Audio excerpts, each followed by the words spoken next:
What's up guys, Maelstrom here. If you enjoyed then like and subscribe so I can keep on making these awesome videos for you guys. Chapter 4, Forbidden Scroll, Genin Test, and Kanako's Ghosts, Ritual of Blood. Senju Compound.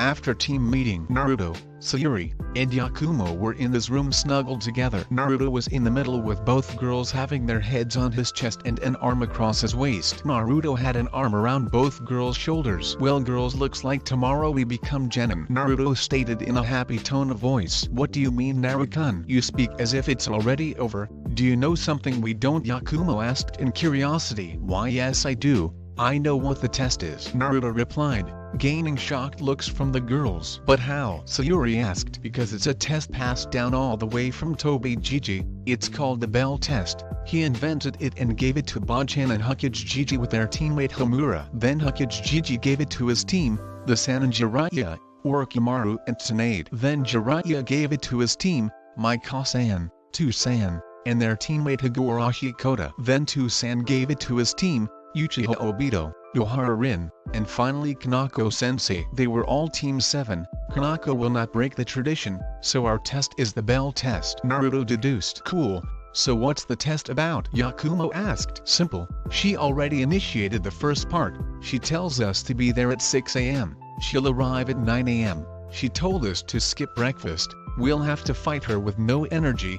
This is all the setup for the real test. To make it that much harder to see it, Naruto explained. So what's the next phase of the test? Sayuri asked. It's simple. She reveals the test, which is to get a bell and you pass, but to do that you have to beat her. Plus there's only 2 bells, so one will go back to the academy. Naruto told them. Wait, I've never heard of any 3-man squad. Plus regular Genin couldn't get a bell on their own. Maybe you could, or me and Sayuri together, but average Genin couldn't, Yakumo pointed out. Exactly, which is what the true test is. Whether you can put the needs of the individual and work together for the good of the mission. In other words, teamwork. And since we would never let some stupid bell come between us, this test is in the bag, Naruto concluded with a smile at the girls. They both hugged him a little tighter before speaking at the same time. Got that right Naruto-kun, they said as they both leaned up to give him a kiss on the cheek. Naruto smiled at his two now girlfriends. He grinned as he remembered how it had happened. Flashback. Day of graduation. Naruto was just about to continue with the others to go home and celebrate when he heard his name being called. He looked back and saw Mizuki and instantly knew this would be trouble. Hey there Naruto. Since you did so well, I'm going to tell you a secret. It's a test only for the Rookie of the Year. If you can sneak into the Hokage Tower and steal the Forbidden Scroll, then learn a jutsu from it, you can pick your team and sensei. Alls you got to do is take it and meet me by a shack in the forest behind Training Ground 14. So what do you say? Mizuki asked. Naruto was having to resist the urge to face palm at this man's stupidity to think this would work. Sure, I'll get right on it, Mizuki-sensei, Naruto exclaimed as he shunshined away. Hokage's office. Naruto appeared in front of the Hokage with a strange gleam in his eyes. Sarutobi sighed as he realized this was going to be trouble. Okay, what is it and who are you messing with now? He asked in a resigned tone. Oh, not much. Just need to borrow the fake Forbidden Scroll to catch a traitor. Mizuki tried tricking me into thinking it was some test for the Rookie of the Year.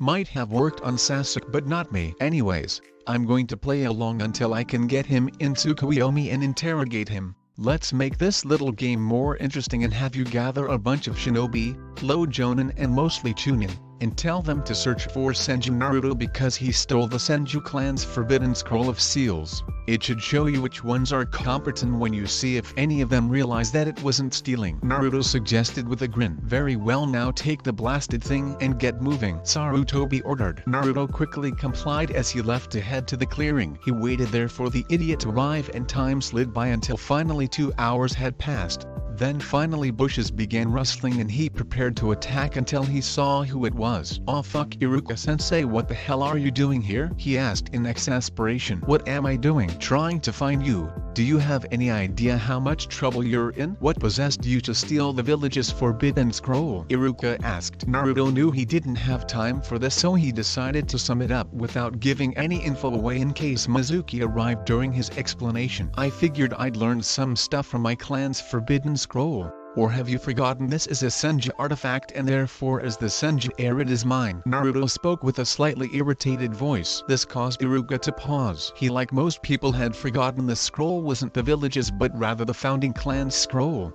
Iruka was stumbling for a way to respond. It was then Naruto heard the whistling of projectiles. He saw them moving towards them. He drew some shuriken and threw them to deflect the weapons. He saw Mizuki smirking on a branch in front of them. Naruto hid his slightly sadistic smile well in the collar of his shirt. Good job Naruto, you passed the test. Now give me the scroll and we'll go back to tell the Hokage what team you want, Mizuki said in what he seemed to think was a convincing tone. Naruto ignored Iruka shouting not to listen and to run and instead smiled before tossing the scroll into the center of the clearing. Iruka was going to make to grab it but H held out an arm keeping him back. Go ahead and let him have it, Naruto began. Mizuki smirked as he dashed in and grabbed the scroll and was about to leave. Then Naruto spoke once more. I just wish I could see his face when he gets to whoever he's taking it for, and they kill him for bringing a fake forbidden scroll. Naruto finished with a smirk. Iruka saw he wasn't bluffing and gave a sigh of relief. Mizuki however was seething,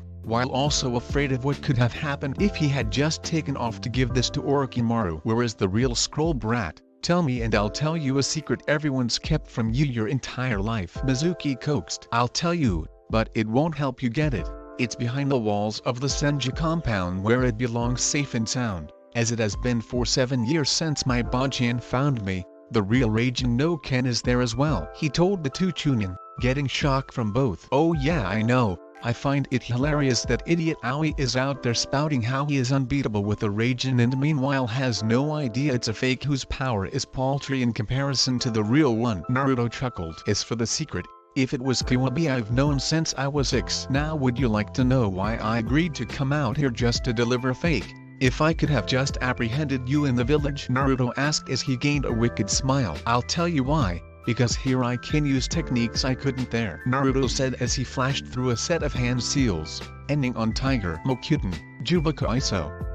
1. Naruto cried as wood sprouted from the ground and ensnared Mizuki so only his head showed. Like it. It is one of the many Mokuten jutsu in the scroll. Now that I have you still, answer truthfully and completely or I will torture you, Naruto told Mizuki. Who were you going to take the scroll to? Naruto asked pointedly. Mizuki kept quiet so Naruto sighed. Damn, it didn't want to have to use this again unless it was a very desperate circumstance, but I suppose this could be if we don't know who you were working for. It could come back to bite us later, Naruto reasoned. What are you talking about, demon brat? You're acting as if I'm just going to tell you what you want to know, Mizuki sneered. Oh but you are, Naruto said with a grin. With that his Sharingan activated, and then shifted into his mother's EMS. Your mind is mine now, Kodo Matsukami, he called softly. You want to tell me everything, who you were working for, why they wanted it, what they promised you, anything you know about them, Naruto commanded. With that he let the genjutsu fade and created a clone to take Mizuki to the Hokage and tell him everything it learned, as well as listen to Mizuki. Turning to Iruka he spoke. Okay, my clone will answer any questions after it's learned all Mizuki knows, but I have to get back home because my family might be worried, Naruto said. He shunshined away before Iruka could make any objections. Senju compound. Naruto appeared in the center of the main house of the Senju compound. No sooner than he appeared than was he slammed into by two blurs of brown and black. He barely stayed standing. He was half expecting enemy ninja but was surprised when his attackers turned out to be Sayuri and Yakumo who were clinging to him tightly. Hey girls, how's it going? Naruto asked innocently. How's it going? You disappear for hours and we have no idea where you are, and you ask how it's going? Sayuri asked in fury. Naruto felt his chest getting wet and realized the girls were crying. He immediately felt bad for worrying them and immediately held them close and started trying to soothe them. It's okay. Nothing happened, I'm fine, see? He said, trying to get them to calm. It seemed to work and they pulled out of the hug slightly so they could look at him. No, it's not okay. What if something had happened and we never got the chance to tell you? To tell you. Yakumo trailed off as she suddenly got worried and looked down. Sayuri did as well as they were both trying to pluck up the courage to tell him how they felt. To tell me what, you guys? Come on, you can tell me anything, Naruto urged. Sayuri looked up at him as did Yakumo. They nodded to each other and then suddenly Sayuri lurched forward and smashed her lips against his. Her lips moved against his own as he was too shocked to return or reject the action. Naruto was shocked when Sayuri kissed him but relaxed into it after a bit. After a good 30 seconds Sayuri pulled away. Before he could ask any questions, Yakumo replaced her by slamming her lips against his and repeating Sayuri's actions. Once she pulled away, both girls backed away and looked at the blonde, who seemed to be having a mental overload. "I think we broke him, Yuri-chan," Yakumo said to the Ravenette. "Yep, I think we did, Yaku-chan," Sayuri replied with a small smile as they watched the blonde fall backwards onto a conveniently placed couch. Seeing this, the girls sat down on either side of him and wrapped their arms around an arm each. At this point Naruto seemed to come back to reality. Shaking his head, he looked at the two beauties over. "Well, I must admit I'm surprised you showed your feelings in such a forward manner," Naruto said, getting surprise from the two. "You mean you knew already?" Sayuri asked in shock, which then turned to fury as she bopped him on the head. "Why didn't you say something, asshole?" she fumed. Absently rubbing his head, Naruto responded, "Well, I wanted to let you tell me on your own terms. I also needed to wait till we became genin," Naruto replied. The last bit gained him confused looks from the two girls, which he frankly found to be adorable. He gently took hold of their chins and tilted their faces to look up at him. "I had to wait to ask you to be my girlfriends till I was the Senju heir in public," he explained. "So, will you two be my girlfriends? And can I assume from the lack of hostility towards each other you two know about the CRA?" he asked with a warm smile. The girls were left gobsmacked. "He knew the entire time?" "You already knew about the CRA, and us liking you?" Yakumo asked. "Yes, I've said it before. I have studied clan and village laws extensively, and considering Hashirama Oji wrote it, I should know what it is. I'm of the opinion he was a closet pervert. As for knowing you like me, that had to be pointed out by Ba-chan, followed by a thorough explanation on how to read women," Naruto told them, chuckling at the end. "Now you two didn't answer my question. Will you, Yuri-chan, and you, Yaku-chan, give me the honor of being my girlfriends?" Naruto asked with a tone and gaze that conveyed warmth and love in them. The girls were stunned at the question, expecting it to take more to get him to ask, but they reacted quickly to the question by taking turns to kiss him silly, this time adding a bit of tongue into it, conveying all their joy and love at being asked. Naruto was surprised by the strong reaction, and realized they must feel a lot more strongly than he thought they did. As soon as Yakumo pulled away from the searing kiss, having gone second, the three were panting and Naruto looked at them in surprise at their boldness. "So is that a yes?" he asked. "Hey," he had to be sure. "Yes, it is, Naruto-kun. You don't know how long we've wanted to hear you ask us that," Sayuri answered with a giddy voice. Yakumo nodded in agreement next to her. They lapsed into a comfortable talk for the next 10 minutes. Simply talking about the hours he had been gone. Then a question popped into Naruto's head as he realized something from their kisses. "Hey, how'd you guys get so good at kissing?" Naruto asked in curiosity. The girls looked at each other and blushed, but then got coy smiles as they found a way to tease him. Of course they used the truth to do it. "Oh, so you noticed that, huh? Well, we've been practicing with each other," Sayuri said while they turned their gazes to see his reaction. Naruto, being a normal hot-blooded teenage boy, did what anyone would do in this situation. He passed out while getting a slight nosebleed. Flashback end. Naruto smiled as he saw the girls had fallen asleep. He breathed in deeply, inhaling the scent of their hair, before he followed suit and fall asleep after using Karimi to switch them with the covers. Next day, Training Ground 7. The trio arrived in the training ground via Shunshin and looked around. It was just as Naruto remembered it from when he practiced jutsu here. He even saw the rock by the stream with the hole in it from when he perfected Byakugai. It was currently 9 AM, and as he predicted, Kanako wasn't there yet. Naruto turned to his girlfriends and gave them an "I told you so" look. "Okay guys, remember the plan," he told them. The two nodded, albeit reluctantly. "Are you sure, Naruto-kun? I know you're strong, but taking a jonin?" Sayuri questioned. "Don't worry, Yuri-chan. I may lack experience, but I'm going to count on the fact that she knows little about me, while I know quite a bit about her. Add on the fact she's likely to underestimate me, then it's way easier," he explained confidently. "Okay, but we'll jump in if necessary," Sayuri replied determinedly. Naruto knew there would be no budging as he saw Yakumo had the same look, so he just nodded. They turned as they heard a puffing sound and there was Kanako crouched on one of the training posts, with her orange book as usual. "Hey guys, sorry I'm late. I just got lost on the road of life," she said with her eyes curved in a U-shape while her lips were twisted in a sheepish grin. Kanako had been expecting to get a furious response, so she was surprised when she was met by laughter from Naruto, and giggles from the girls. Something funny?" she asked, very confused. It was at this point Naruto took note of how melodic her voice was. It was nice. It was similar to the angelic voices of Sayuri and Yakumo, yet all her own, just like them. Yeah, kind of. See, we expected you'd be late, so we got here 3 hours late. We've only been waiting 5 minutes, Naruto answered. Kanako was stunned. None of the teams before them had caught on to the fact she would be late before now. She mentally prepared for a greater challenge this time, but not too great. She was a Jonin after all. What's the worst that they could do? Later she would look back on this and grimace at exactly what they could do. Okay, so I'll explain the test. You see, this test has a 66.66% failure rate, she explained as she pulled a couple bells out of her pocket. Naruto and the others mentally grinned at this. You'll have until noon to get one of these bells, and if you don't get one you fail and will get sent back to the academy, she explained with another eye smile as she smiled serenely at them. Naruto faked confusion and shock. What? But there's only 2 bells there,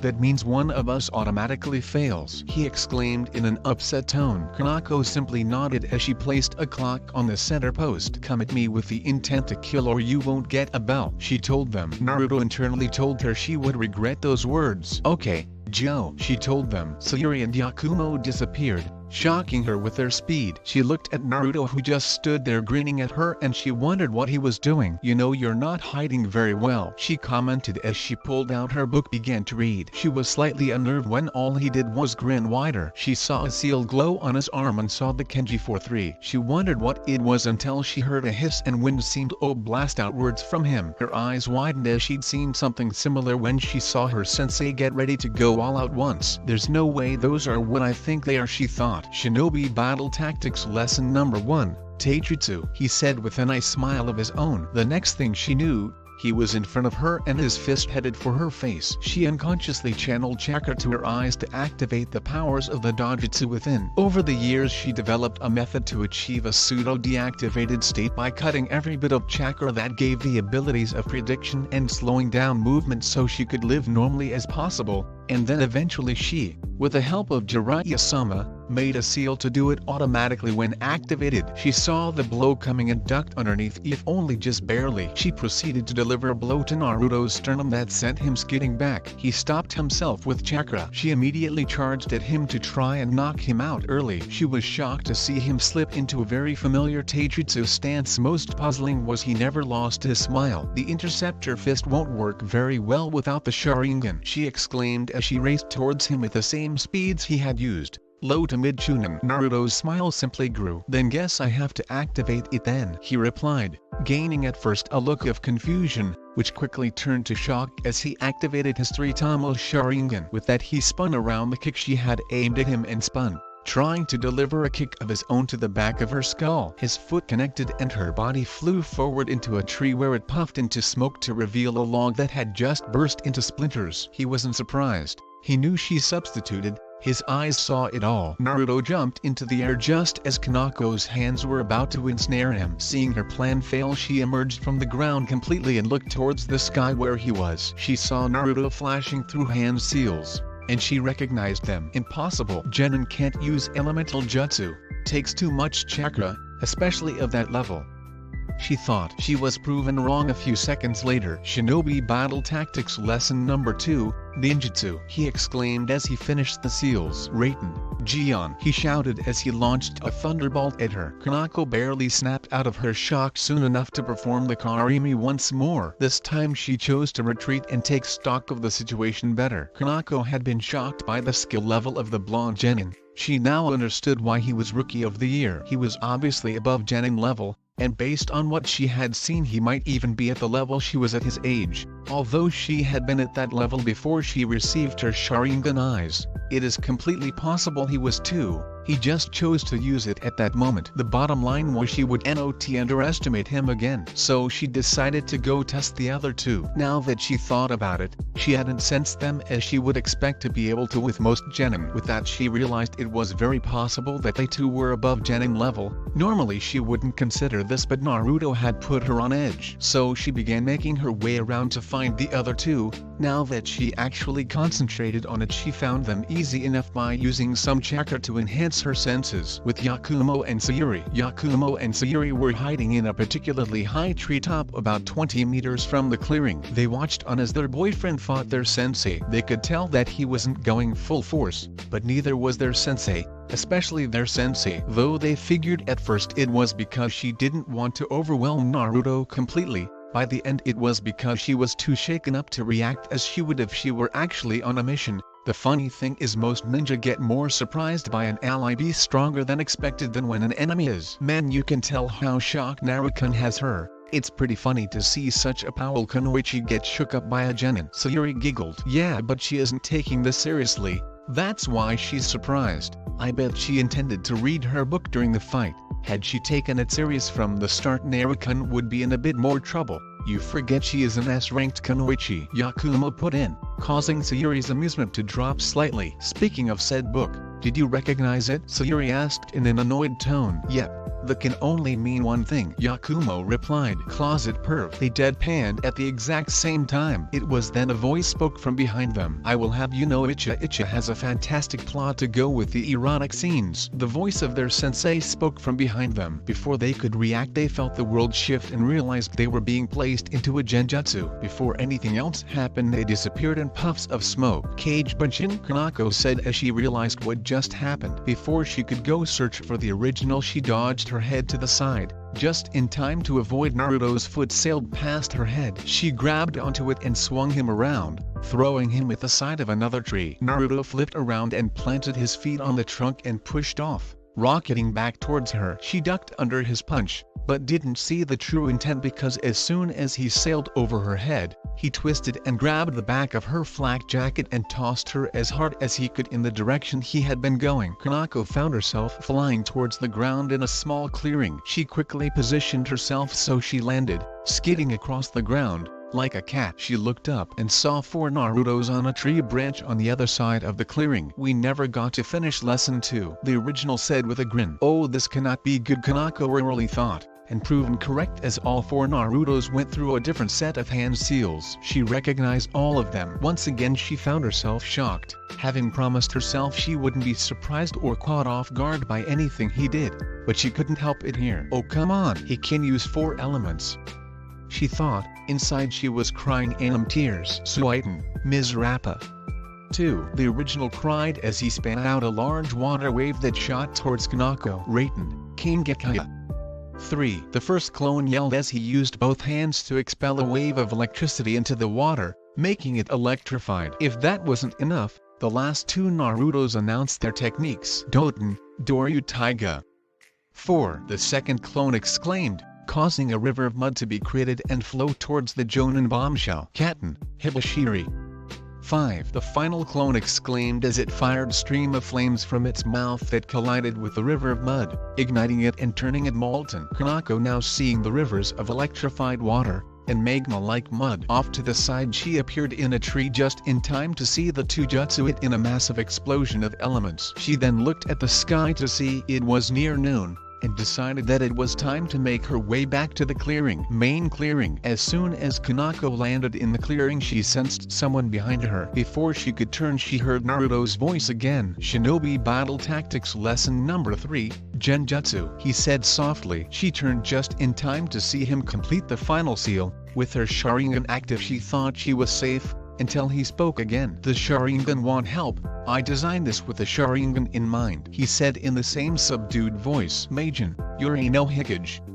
6. He called softly with his Sharingan active. Naruto disappeared in a flock of ravens. Kanako became confused as she expected something to happen. She tried dispelling the genjutsu but it didn't work. Then she heard someone speak her name and her heart clenched as she hadn't heard that voice in 12 years. Kanako-chan, it said. She turned and there in front of her was Uchiha Obito. Why Kanako-chan? Why did you always turn me down? All I ever did was love you. I was always trying to catch up to you, always trying to impress you, but I was never good enough, he said in a sad tone. As he said it, her heart kept clenching tighter and tighter in pain. Why couldn't you love me? Why did I have to die thinking you hated me? He asked in sorrow. By now, even though she knew it was a genjutsu, Kanako had collapsed to her knees and was sobbing as she looked at Obito. Despite how she acted, she did love him. She'd admired how he had gone so far even without the Sharingan, and continued to try even without the natural talent she had. How he made her laugh on the inside, of course, with his goofy attitude. But she was too afraid to open her heart. She didn't want to feel the pain of losing someone again. She always rationalized that eventually she could do it,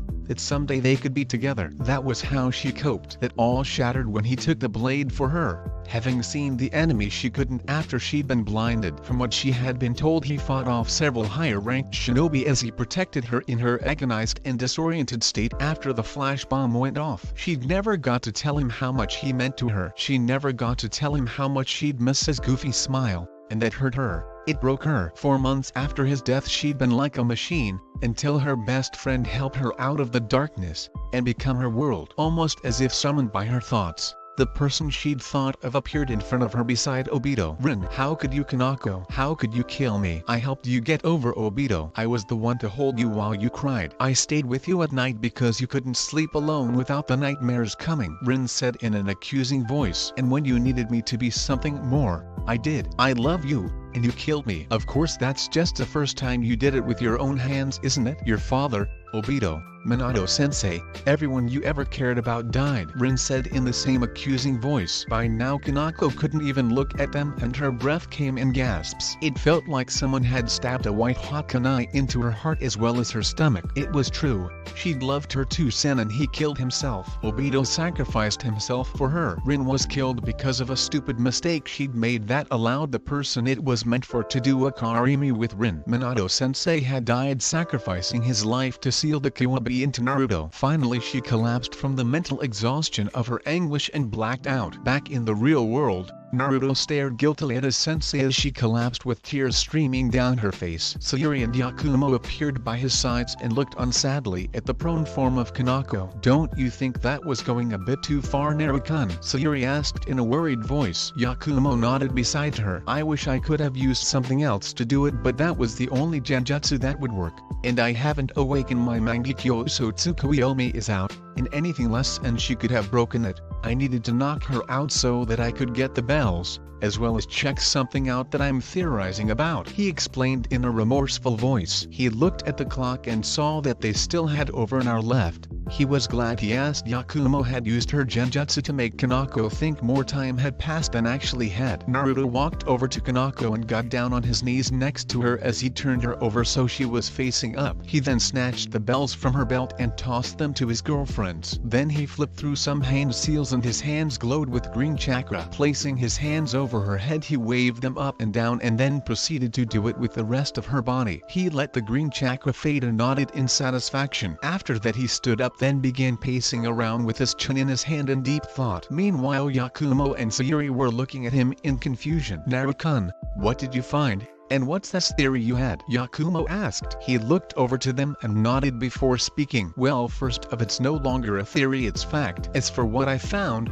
it has something to do with the ritual to become a half Uchiha. But this is different," he began. "I began to suspect it as soon as I read the bingo book entry, so I tried to remember it from when Kosan explained it. The ritual started with someone first taking a bit of pure Uchiha DNA and mixing it with the normal person's. Then they used a jutsu to bind the two together and replace the person's DNA with that. The method they usually used was blood. However, there was a second method that could be used. To my knowledge, it was the first attempt at the ritual and it was not attempted after," he told them, gaining curious expressions from them. "With this method they took the eyes of a pure blood Uchiha and transplanted them into a normal person. Now the problem at first was that the eyes wouldn't deactivate and the person that the ritual was done on lost chakra much faster during use of the Sharingan. The reason was that their body wasn't made for the Sharingan, plus there weren't enough Sharingan to do it this way. So they made a second part, and that was the combining of DNA, which shifted the person's body to that of one built to use the Sharingan. This allowed the person to now activate and deactivate it at will like a normal Uchiha. Later they found they could use just the second step along with a direct transition of DNA to the eyes to get the results they wanted. And thus the half-blood Uchiha were born," he said in a lecturing tone as if he were a teacher. It was Yakumo who realized the implication of his words. Gasped when Rin transplanted the eyes. "It was the first step of the original ritual," she exclaimed. "Got it in one, Yaku-chan." Naruto chuckled. "But wait, What about the chakra draining and all that? Asked Sayuri. That's the amazing thing. Rin accidentally began the second part but never finished. He said, you see, she unconsciously mixed Obito's DNA in the eyes with some of Kanako's left over in the eye socket, and thus it made it so her body adapted to the drain. However, that still left one thing unsure. You see, the only way this could be possible is if Obito had pure blood Uchiha in him. My theory is he is descended from Mizuna OG, Naruto explained, gaining shock from the girls. So now I am going to complete the ritual, he said as he took out a kunai and created a gash in his arm. Quickly he did the same for Kanako and then ran through some hand seals and touched her wound to his, and his other hand began to glow green as he placed it over their arms. For a good 15 minutes this continued, with Naruto seeming to get slightly more pale, but nothing too drastic. Unknown to the girls, the jutsu was supplying a constant stream of his DNA via his blood to adapt Kanako's body. The only reason he wasn't dead was because he had Kawabe replenishing it at only a slightly slower pace. Finally he gave a sigh of relief as he took his hands away and then created a clone to dress her wound. He placed a couple fingertips on either side of her head and pulsed some chakra, causing the two seals he sensed during his diagnostic jutsu to appear. He then unsealed some ink and a brush from his wrist and began to write seal removals over them. Once he pulsed some chakra to it, they glowed for a second before both appeared to burn away. There, that should be it, he said as he picked Kanako up and walked over to one of the posts where he placed her with her back resting against it. He and the girls sat down in front of her as they then began to talk, waiting for her to wake. So, you think she's figured out who I am yet? Naruto asked them in an amused tone. What do you mean, Naruto-kun? Sayuri asked. I mean that I'm her sensei's son. I know she has been looking at me as if she's trying to remember me, like I look familiar. He explained. It's probably because you look so much like your father. If you had his eyes she'd probably have figured it out right away, Yakumo said. Yeah, I guess so, Naruto replied. After that they decided to begin training so as not to waste time while Kanako was asleep. Naruto was working on some of everything, mostly making sure his affinities were at the highest they could get, and equal to each other. If that was the case he would test to see if maybe he had a win affinity. If he did, it would be awesome. He practically drooled at the thought of how many theories he could prove right with it, but we'll get to that later. Since Makoto and Sayuri moved into the compound and added the Uchiha library, they now had more fire jutsu and a little bit more lightning jutsu,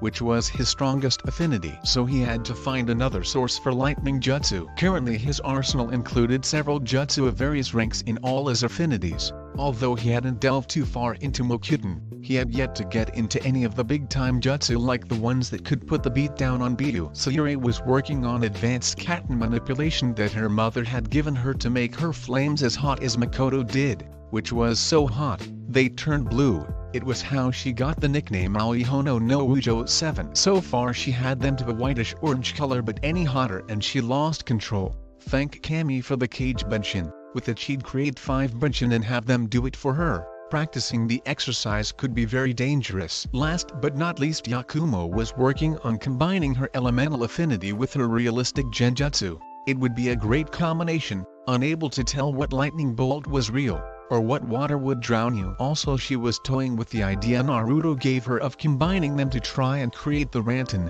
or storm release. That's something else Naruto had been considering. He wasn't a genius for nothing. He had a lot of theories, and one was on the true Senju bloodline. You see, he theorized that the Senju received the Rakuto Senin's body. When he thought about it, he concluded that this was the source of all body and elemental bloodlines, and they originated from the Senju's blood ritual, allowing them a watered-down version of the true bloodline, which was the use of Onmiden, a combination of Yoten, Yang release, and Inten, Yin release. The Yin release created any form you could imagine, and was used for genjutsu and things like that using spiritual energy, and Yang used physical to breathe life into things. Naruto knew that all three were used subconsciously in the various ninja arts, however they were vastly important in using sub-elements, and other Kekkei Genkai. For example, every elemental Kekkei Genkai had to have the perfect mix of the two to allow mixing of the elements into the desired sub-elements such as ice, lava, storm. Whereas body Kekkei Genkai like the Shikatsumiyaku required a balance to allow the old bones to return to their normal form after the new ones were formed and expelled. Naruto's theory was these had all developed from half-blood Senjus that had spread out after creation, because the Senju went through much more trial and error in the creation of their blood ritual than the Uchiha, Therefore theoretically a pure-blooded Senju should be able to recreate any Kekkei Genkai given enough time, and of course there was the so-called trigger or threshold that he was certain needed to be reached to allow this, and that was the Mokyuten. You see, Mokyuten was the only elemental transformation that used such a precise control of yin and yang, that it allowed you to create a living organism. If one could use this, they could get a feel for any type of combination of the yin and yang releases, with enough time, and with his ability to use so many shadow clones this was reduced to a non-issue. So currently Naruto was considering trying to combine his elemental affinities to form their respective sub-elements. For fire and earth it was Yoten, or lava release. For earth and water he already had wood release. For fire and water it would be Futen, boil release. For lightning and water it would be storm release. He really wanted to try and combine lightning and earth for the Jiten, or magnet release. With it, he could replicate the Sandaime Kozikage's iron sand. The thing Naruto wanted to do the most is see if he had any sort of affinity towards wind. If so, it opened a whole new range of possibilities for sub-elements. Another theory he had was that theoretically, with the pure-blood Uchiha DNA and it being so much more potent than the regular, combined with the excellent yin-yang release ability of the pure-blood Senju, he could do what it was said no Sharingan or Uchiha could accomplish, the capability of copying any jutsu nin, gen, or tai, including bloodlines. This excited him to no end. 1 hour later, same clearing. 3 painting individuals stood in front of the post their sensei leaned against. They had spent an hour training and accomplished a fair amount in that time. Naruto had proved that he had his elemental manipulation to the required level to suppress them all enough to see if he had a win affinity. Yakumo had made some progress with integration of her element into her genjutsus, and Sayuri got her flames to a whitish-yellow color, meaning the next step was white, and from that blue. Now the two girls were looking at their boyfriend who was glaring at the piece of chakra paper in his hand as if trying to will it to show the results he wanted. The girls found it pretty funny, but they didn't dare laugh. They knew how much he wanted an affinity for wind. With it he could do so much more than what he did now, like enhancing his flames or making veritable storms with elemental jutsu. Most of all make the last few sub-elements he wanted access to, being the combination of wind and water, Hyoten, or ice release, with wind and fire, Shikuten, or scorch release. One that he really wanted to discover the use of, was the combination of wind and earth, as nobody knew what it made, but he had his suspicions. Come on Naruto, if you don't do it then you won't know if you do or don't have it. Better to know you don't and be disappointed, than to think you do and die because you did that. Yakumo reasoned. Yeah, you're right Yaku-chan, Naruto said in gratitude. With that he took a deep breath and channeled chakra into the paper. The effects were instantaneous. The paper was instantly sliced into pieces. It was clear that now that the other affinities were suppressed he had a fairly strong affinity to wind, and as soon as he began to train it, it would grow and eventually be at the level of the other elements he currently had. Yes, he exclaimed. At the exact same time the bell went off to signal the end of the test. The combined noise served to rouse Kanako from her sleep. She immediately jumped to her feet and got into a defensive stance while looking around. Finally she relaxed her stance as her eyes landed on the others who were standing in front of her. They took note that her eyes, instead of having the Sharingan in them, were different. They looked more similar to a regular Uchiha's. What happened? Last thing I remember was Naruto putting me in a genjutsu, and then she trailed off as she realized what happened and she activated her Sharingan and glared fiercely at Naruto. You, how dare you? She screamed in rage. She looked like she may attack until Naruto spoke. I'm extremely sorry I used the genjutsu sensei. If I could have used any other one I would have. But I needed to ensure you couldn't break out and would be knocked unconscious. I needed to get the bells, and check something else. Haven't you noticed it yet? Naruto replied, causing her to stop, at first admitting that he was right about the part of a weaker genjutsu not working, and then confusion on what he meant about noticing it. What do you mean? Noticing what? She asked, now calming down slightly. As a result her Sharingan deactivated subconsciously. She noticed the shift in perception and then it came to her. She had somehow subconsciously activated her Sharingan. But I've always had to activate it consciously, even with the seal, and I most certainly had to deactivate it consciously, so how? She asked in thought with a contemplative look on her face. I see, you realized what's different. I had to knock you out to make sure my theory was correct. and it was, so I fixed the problem. What was the problem? Kanako asked. She had almost every Metacon ever had in hopes of figuring out why her Sharingan wouldn't deactivate. The problem was that when your teammate did the transplant, she accidentally did the first stage to an ancient Uchiha blood ritual to turn a normal person into an Uchiha, but she never finished it because she had no idea that's what she was doing. She started into the second step but didn't finish. That's what caused you problems, so I completed the ritual. He explained. Wordlessly he unsealed a mirror and handed it to her so she could look into it and see her eyes. Kanako took the mirror and stared into it. Looking back at her were a pair of big round onyx eyes. They were her eyes, before Obito gave her his eyes. As you can see, those are your eyes, though when the ritual finished it perfectly blended yours and Obito's DNA, along with the Uchiha DNA from me, to make you an official flesh and blood Uchiha. Naruto told her with a smile. And not just any Uchiha, a pure blood, meaning you have a much more potent Sharingan, among other things. Naruto added as an afterthought, well, I guess I should say thank you, but now I think we should get to the test. You did good to get the bells. She began. Naruto began to grin, but not because of what she thought he was grinning about. But unfortunately you all fail, and I won't be sending you back to the academy but rather dropping you from the program. She finished in what she meant to be a harsh tone, but wasn't because a tiny bit of sadness trickled in. She really liked these three. Oh, but we did pass, though it's a nice try on your part to try to deceive us. We saw through it at every turn. We ate breakfast, got her 3 hours after when you told us to, so we were well rested and nourished. Naruto told her. But you didn't get the true purpose. The purpose is, she began, only to be interrupted, is teamwork. I know, you see we, unlike everyone else you've given the test to, never had a chance of failing, Naruto replied. This caused Kanako's eyes to widen in shock. What? They never had a chance of failing? They knew the point was teamwork. Then why did he fight me alone? She thought, frantically searching for the answer. I'm sure you're wondering why I fought alone if I knew the test was teamwork.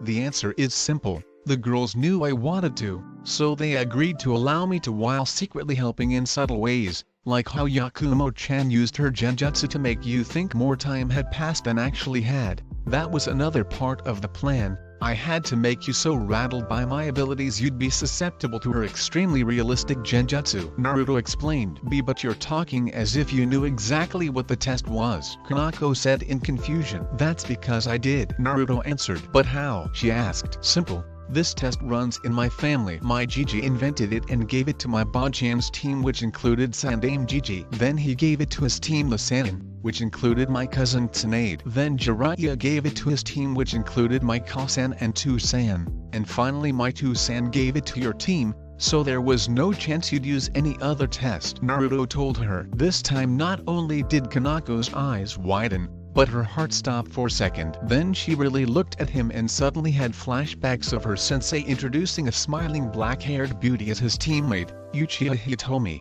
and her laughing at a joke he made. As if summoned by her thoughts, she saw the astral figures of those people appear next to the boy. Hitomi was on his right, and her sensei on his left. They both put a hand on his shoulder before they smiled happily and seemed to merge into the boy. Why your sensei's son? She asked, just to make sure. Hi, he was kidnapped from my Bachan the day he was born. His true name, that which it is now in the most official and classified records, was Senju Minato. The reason for the witch hunt on Danzo 7 years ago was he was the one to have him kidnapped, Naruto explained. Now I think you have a meeting to get to with the other Jonin, Naruto suggested. Kanako nodded as she had almost forgot that after all these revelations. So I guess we'll see you tomorrow, Sensei? Naruto asked. Yes. Be here tomorrow at 9 AM. Kanako told them before she shunshined away to the Hokage's office. Hokage's office. Kanako arrived in the Hokage's office in a swirl of leaves. She heard several of the other Jonin trying to release a genjutsu at seeing her arrive on time. Ahem, I think we can get on with the meeting now, the Hokage said. He knew Naruto was most likely the reason she was here on time. He also took note of her eye color. Looks like he's helped another person out with a seemingly incurable problem. I wonder how Jiraiya will react when he finds out a mere genin, even if it's his godson, managed to break one of his seals.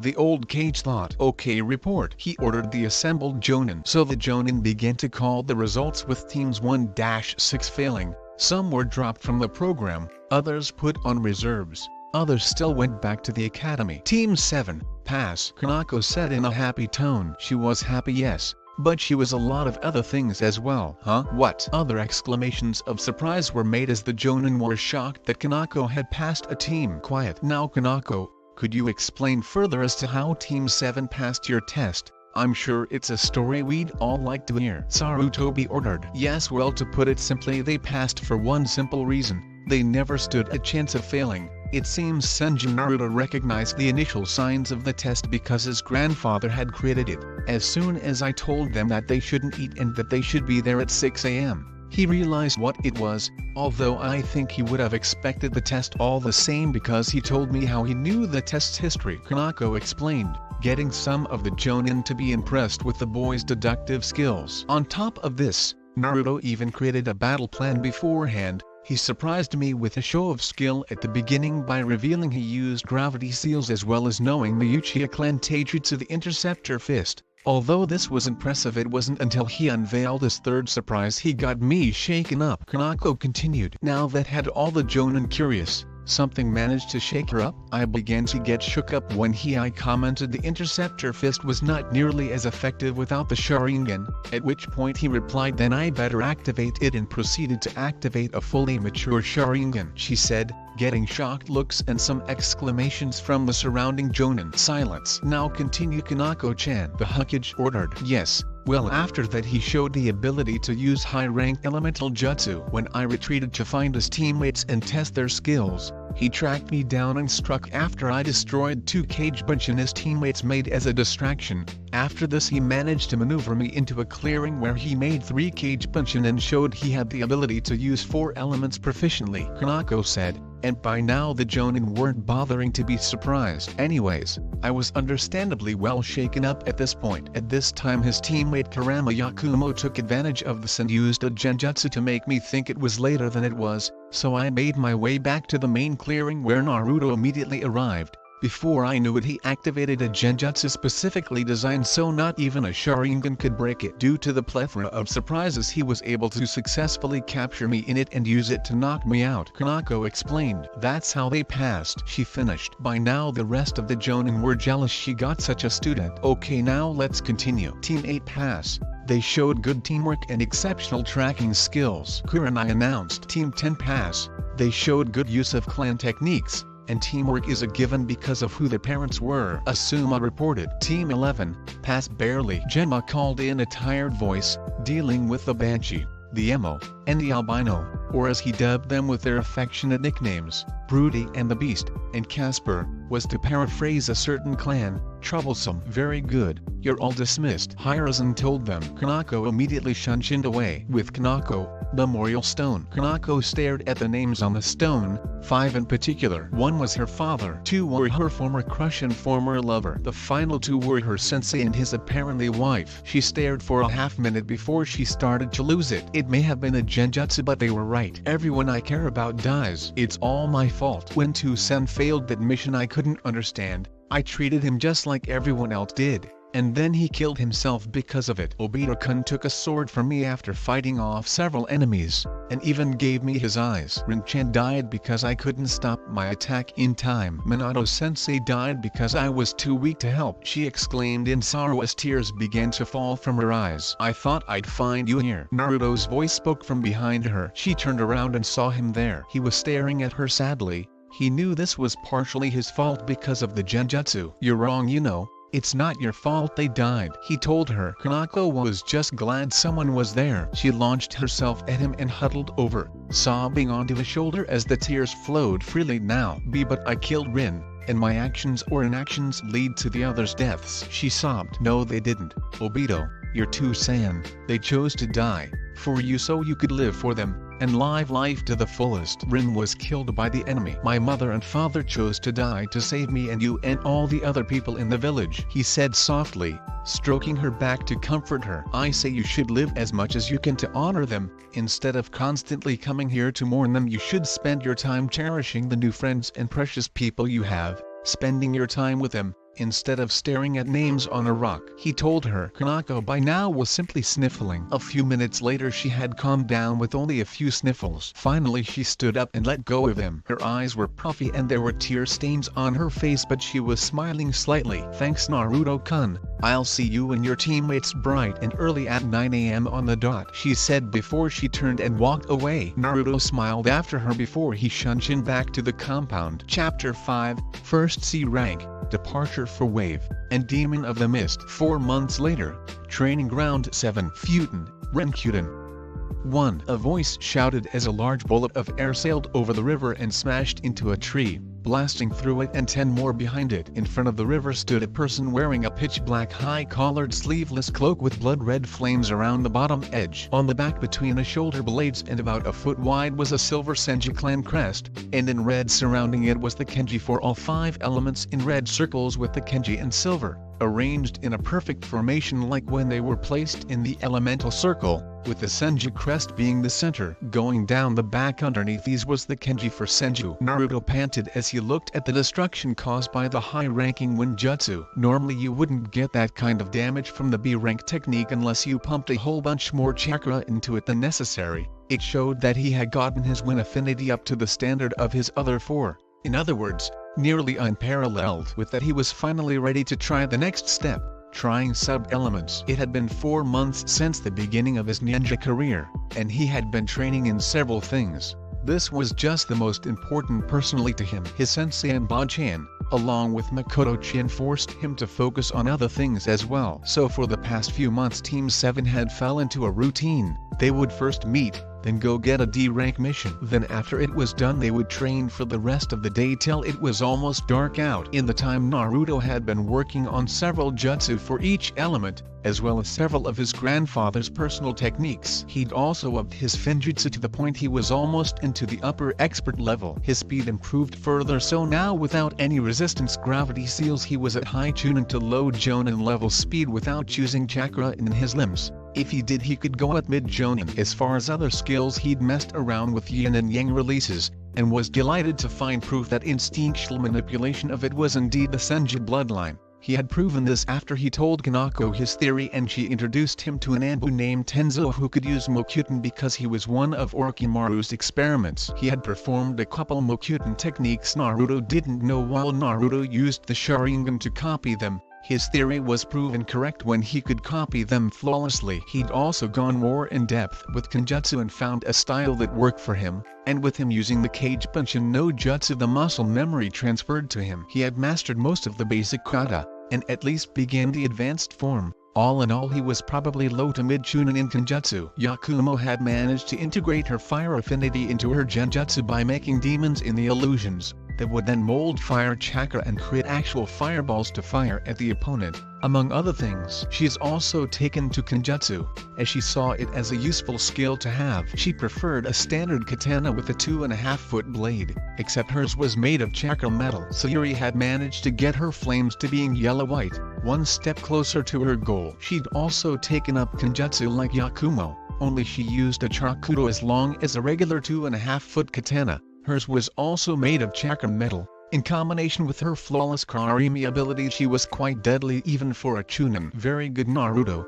I've only heard of you making a more powerful version of the wind bullet, Kanako said as she, Yakumo, and Sayuri walked up behind Naruto. Thanks sensei, Naruto replied gratefully as he turned around to look at his team. He'd grown a little in the time they had been a team and was now standing at 5-4. Well, I have a surprise for you 3. We're going to get our first C-rank mission today, Kanako told them with a wide genuine smile. Kanako had changed a lot in the past few months. In public she still displayed her lazy personality, but when it was just the team or someone she trusted, she was a lot more energetic.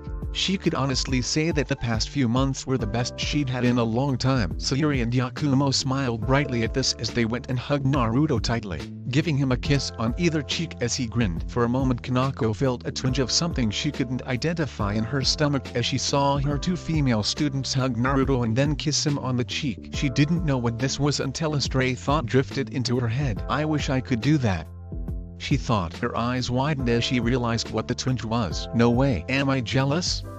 she thought in shock and slight denial. She shook her head to get back on track. I know how much this means to you, especially Naruto, so make sure you are at the top of your game, Kanako said. Naruto nodded determinedly at this, while Sayuri and Yakumo gave him supportive looks. They all knew what she meant. It went back to a week after they became genin. Flashback. Team 7 stood in front of the Hokage, having just returned from another D-rank mission. They were about to leave until Naruto interrupted Sarutobi when he was about to dismiss them. Hey Gigi, when can I take the Uchiha name and reclaim my legacy as clan heir? Naruto asked the old Kage. He had been allowed to be named a Senju, but Hiruzen had said he would need to wait to claim the Uchiha name. Well, Naruto-kun, I suppose it can wait too long, as you will have to reveal you have the Sharingan on your first mission with active combat, so I will make a deal. You will be allowed to take the Uchiha name and take the clan heir title after your first C-rank mission, Sarutobi replied. Naruto nodded, as that seemed reasonable enough. Man, I can't wait to see the look on Sasuke's face when he hears he isn't the clan heir. Sayuri giggled as they left the room. Flashback end. Okay, let's get to the mission hall to get our mission, she said. The three nodded as they separated and shunched into the mission hall. At the mission hall, Team 7 arrived in the mission hall to an interesting sight. Iruka was currently the Chunin assisting the Hokage in handing out missions, and both looked extremely annoyed. The Hokage looked as if he was barely restraining his ki.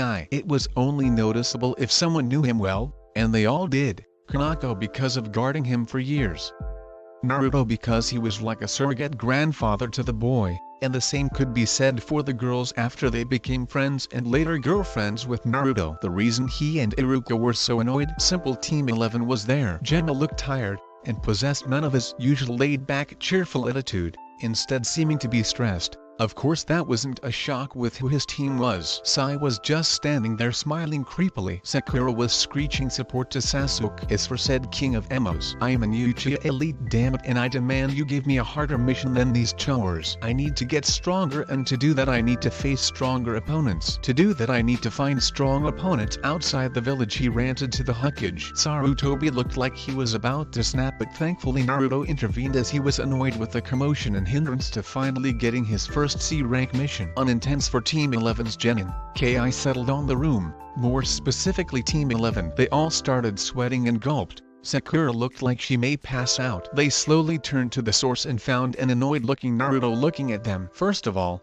Haruno, shut the hell up, your screeching is annoying and in the field is likely to get you and you precious Sasuke-kun killed. He began, shooting an intense glare at the pink-haired girl. She stupidly opened her mouth to reply that nothing could kill Sasuke-kun, but the ki increased. Before you stupidly declare nothing could kill Sasuke, there are at least 6 people in this room alone who could kill him. He is not unbeatable. I've proved that in the 60 times I beat him in our spars. And that isn't even bringing my jutsu into the fold, he said harshly. Next up is Sasuke himself. Shut up and quit demanding stuff like you can order people around. Get this in your head, you are a genin. The lowest ranking on the shinobi ranking food chain. That means anyone with more experience, or of higher ranks, gives you orders. He told the duck-assed Avenger. Second, why don't you focus on beating the plethora of individuals stronger than you in the village? Again, there are at least 6 in this room alone, not including the Anbu, he said. Sasuke was seething at this. What do you mean, Dobe? I only count 3 people in this room who might be stronger than me, he replied arrogantly. Wrong. There's Iruka-sensei, my sensei, your sensei, my teammates and me. Then there is the most obvious being Hokage Gigi, Naruto replied, effectively shutting Sasuke up. The Hokage took advantage of this to dismiss Team 11. After they had left or been dragged out in Sasuke's case, Sarutobi turned to Team 7. Thank you, Naruto-kun. He was getting quite annoying. Sarutobi sighed wearily. No problem, you can thank us by giving us a C rank, Naruto replied with a smile. Now hold on a second, we just went through this with Team 11, Iruka began, only to be silenced by Naruto holding up a hand and giving him slight glare. No disrespect to your judgment, but that is the point. We are Team 11. Team 11 is made up of 2 decent shinobi, a useless fangirl, and an emo who thinks he is stronger than he is, who thinks he is above everyone else, while the fangirl does no more training than is mandatory and cheers for the emo, while screeching loudly, even when it's not appropriate. Naruto said, now then you have us, and with as little arrogance as possible, all of us are at least Chunin level in strength even though we don't have the experience, and on top of this our teamwork is flawless. Not to mention we are probably the strongest genin in our class. Even if Yakumo-chan was the dobe, it was only because she missed 2 years because of illness," Naruto explained. Iruka wanted to refute, but there was no arguing his logic.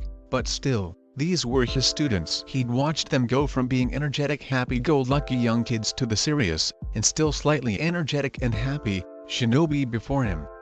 So it was hard to see them go on a C rank, which could very well have actual life or death combat just 4 months out of the academy. "I would have to agree with my students' judgment, Iruka-san. They are stronger than their age," Kanako put in. Before Iruka could say anything, Sarutobi spoke. "Enough banter, let's get to the point." Jonin Hate Kanako, "Do you believe your genin are ready for a C-rank mission?" Hiruzen asked in an official tone. "Hi Hokage-sama, I believe my team capable of doing a C-rank mission," Kanako replied. "Very well, based on your recommendation and knowing their skills myself, I will assign your team a C rank," Hiruzen said with a smile. Iruka was going to object but decided to let it go. If the Hokage believed they had the skills, then they most likely did. "Thanks Gigi, you're the best." The 3 genin caroused with happy smiles. Hiruzen chuckled at their response. "This mission is an escort mission to Nami no Kuni.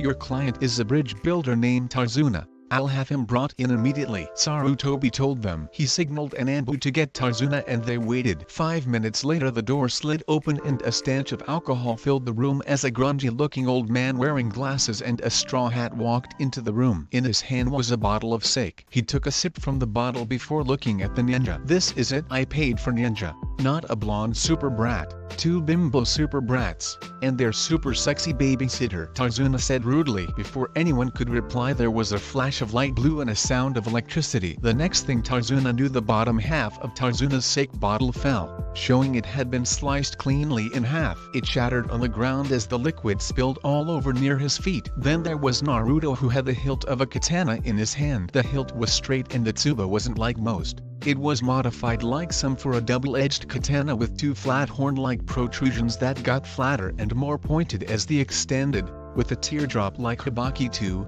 that only went across the flat sides of where the blade would be, with the pointed part pointing the way the blade would. Both the tsuba and hibaki were made of a silver-blue metal. The metal is adamantium and the hibaki had red metal megatama symbols on it. The hilt itself was wrapped with black ribbon, leaving no metal exposed. The end cap was of the same metal and had the kanji for Thunder God etched into it. The most important thing was he was glaring fiercely at Tarzuna. "Watch how you speak to my girlfriends and sensei, you old drunk, or next time it will be something not so easily replaced that I cut off. And as for your comment about our inadequacy, we are perfectly capable of guarding you on your way back to Nami," Naruto said harshly. Tarzuna nodded in shock.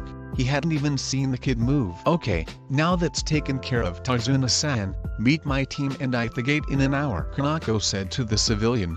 He nodded shakily and turned around and walked out. "Alright you 3, go gather your supplies and say goodbye to your families. Prepare for a 2-month mission at least," Kanako ordered. "Hi sensei." They caroused. With that they shunshined away. Senju clan compound. Naruto and the girls arrived in the living room of the compound. Quickly they created cage bunshin to gather their supplies. They then shunshined to where they expected to find Makoto and Koharu this time of day, the library. Naruto, Sayuri, and Yakumo arrived in the library and found the 2 they were looking for. "Hey you 3, what are you doing here at this time of day?" Koharu asked. "Bai-chan, we got our first C-rank mission today, so we came to get our supplies and say goodbye. The clones are doing that now," Naruto told her. Koharu knew they could handle the mission, but still she couldn't help but worry for them, especially her Naru-chan. Makoto was in the same boat with Sayuri. "Well, sit down. I assume you have some time before you have to leave, so let's talk a bit while your clones gather the supplies," Koharu told them. So they sat at the table and began to talk about the mission details, with the elder shinobi giving the 3 advice. Finally their cage bunshin arrived and gave them their originals, the scrolls with the supplies. "Alright, looks like it's time to go," Naruto said. Everyone got up. Koharu gave Sayuri a hug, while Makoto gave one to Naruto. Then they took turns giving a hug to Yakumo, and finally Makoto turned to Sayuri and Koharu to Naruto. Koharu seized Naruto in a tight hug, as did Makoto to Sayuri. "I'll see you when you get back, Yuri-chan," Makoto whispered into her daughter's ear. She had known eventually she would be taking missions outside the village. "Be careful my Naru-chan, Even if it's only a C rank, keep your guard up, and come back safe," Koharu said softly. She knew her grandson was good enough to handle this, but she still worried. "I will, Ba-chan," Naruto whispered back. With that, the genin backed up and smiled at the two. They then shunched into the meeting place, Konoha Gates. Arriving at the village's front gates 10 minutes before it was time to leave, the genin waited for their client and sensei to arrive. They only had to wait a few minutes for Tarzuna to come walking up. He simply stood there quietly, not wanting to insult the blonde again. Right as they were supposed to meet, Kanako appeared in a swirl of leaves. "Yo, everyone ready?" she asked. "Yep," answered Naruto. "You bet," replied Sayuri. "Let's go," said Yakumo. "Alright, diamond formation, Sayuri, Yakumo, either side of Tarzuna. Naruto, you have lead. I'll take the rear," Kanako ordered. The genin quickly followed the orders and got into their respective positions. They walked at civilian pace for a couple hours. The genin chatted with each other about training ideas while Kanako gave the occasional comment. Tarzuna remained silent during the time. Naruto noticed that he seemed very nervous and his eyes kept darting around. "That's strange, he seems nervous, yet he paid for protection against only bandits. Any person with a decent head on their shoulders knows that a bandit or thug is nothing to a ninja, and although he may be a drunk, he's far from stupid.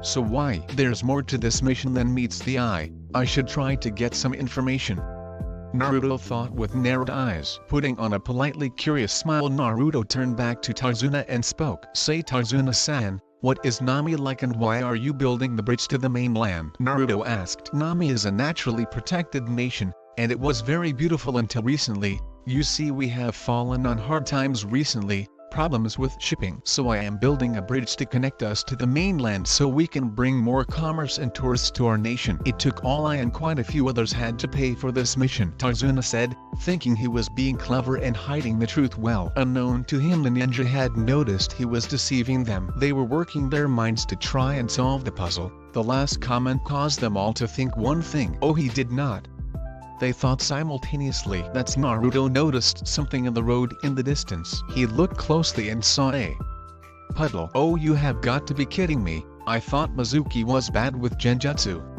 Naruto thought to himself. As they walked towards the puddle, Naruto acted quickly. 1 second he was there, the next the puddle disappeared and was replaced by two men who were falling down as Naruto and a clone stood over them with their hands in a position that indicated they just chopped them in the back of the neck. His team was sweat dropping at how easily they were taken down. They watched as their teammate bound the two, placing a couple seals on them. He quickly tied up the two ninja who he recognized as the demon brothers from his bingo book. As soon as they were bound with chakra wire and having movement and chakra restraining seals placed on them, he flashed through a few hand seals. "Suiton, Ms. Rappa."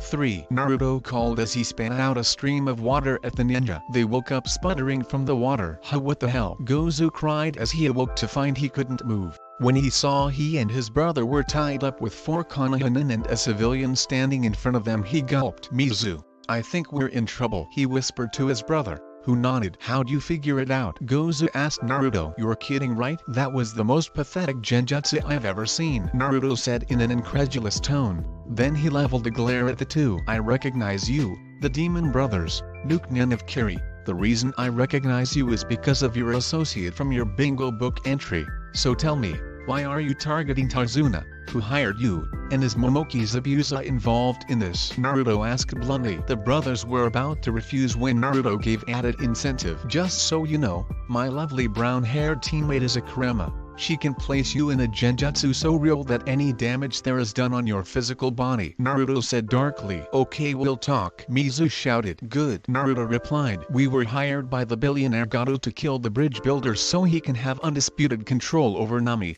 and Zabuza is involved in this, along with another. His name is Haku. He's a member of the Yuki clan. Zabuza found him when he was a boy while fleeing Kiri after failing to kill the Yonde Mizukichi to stop the bloodline purges. Now that's all we know, I swear," Mizu explained in panic. "Tell me, is there anything else that you can tell me of this Haku?" Naruto asked, trying to get more information on the boy. "He's strong, and he likes to use senbon needles and wear a hunter nin mask," Gozu put in. "Good, thanks for the info," Naruto said, before he knocked them both out and sealed their bodies in a scroll with a kanji on it that got Kanako's eyes to widen. "Alright, That's nice to know, Naruto said cheerily as he turned to his team whose sweat dropped. Kanako shook her head before she turned to Tarzuna and glared. You should have informed the Hokage of the true scope of this mission. He would have set up a payment plan for you and you could have gotten a team of Jonin if not a couple teams of Anbu. Nami is a very important trade partner that Konoha would be thrilled to have, she told him harshly. Luckily for you my team is still skilled enough to handle this.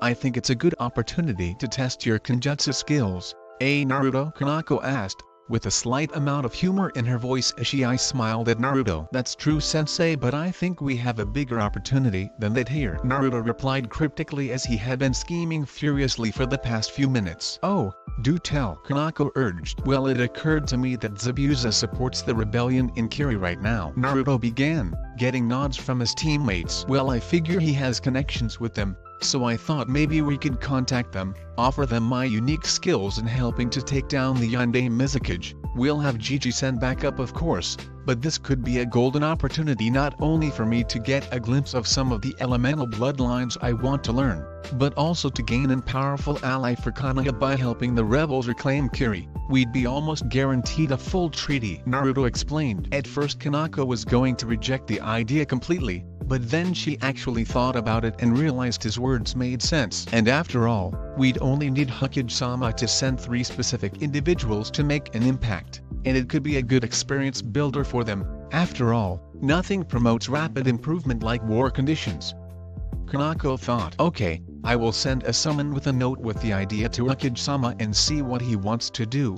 Until then you have permission to approach Zabuza and this Haku if the opportunity presents itself, Kanako told him as she quickly took out a scroll and used her book as a surface to write the message. As soon as it was done she nicked her thumb and then ran through some hand seals before slamming her palm on the ground. Kakios no Jutsu 4, she called as puff of smoke went up where her hand had been. It cleared to reveal a pug wearing a blue vest and a Konoha Hittite. Kanako had a need. I was just about to shampoo my coat, the pug complained. Sorry Pakin, but there's an urgent message I need delivered to Hokage-sama quadruple time, Kanako explained. Alright, I'll get it there, Pakin replied as Kanako handed him the scroll. The pug vanished in a puff of smoke. After this Kanako stood and looked at the other 4. Okay, here's what we will do.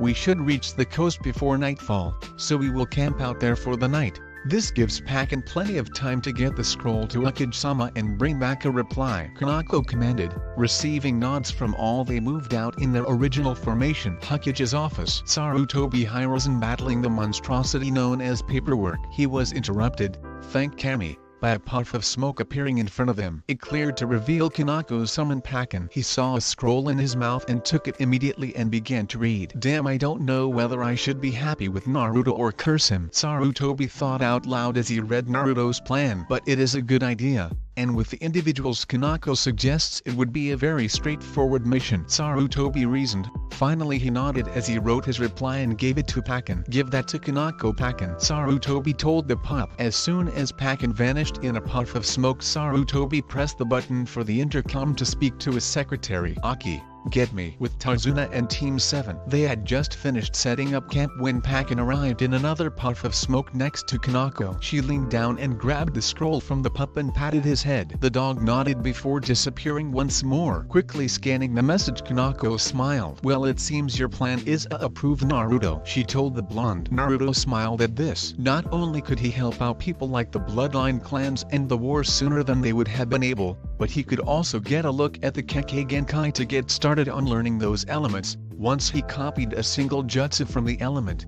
he would instinctually know the proper mix of elements, then he could do the rest on his own. The group sat down around a fire pit Naruto had some clones make. Currently a few rabbits he had caught were roasting on a spit. The smoky smell of the fire was comforting in the slowly gathering chill of evening coming off the ocean not too far away. Naruto breathed deeply and inhaled the salty sea air. Seeing the food was cooked, he took it off the fire and passed it around. The shinobi swiftly devoured theirs while Tarzuna ate at a slightly slower pace. After the meal, Tarzuna got up and went to relieve himself. Naruto took the time to speak to his team about something he needed to do. Kanako-sensei, Sayuri-chan, Yakumo-chan, I'll leave a couple dozen clones to keep watch tonight, but there's something I need to do tonight. I'll be back in the morning, but I can't let the opportunity slide while we're here," Naruto told them. This got reactions of shock and worry from all three. "What do you mean, Naruto-kun?" Naruto, they asked at the same time. "I mean, there is something I need to do nearby. I'll be fine. It's just important I do this," Naruto told them. Kanako saw the look in his eyes and sighed. "Fine, just be back before the boat leaves or you have to walk across," she told him sternly. Naruto cracked a smile at them.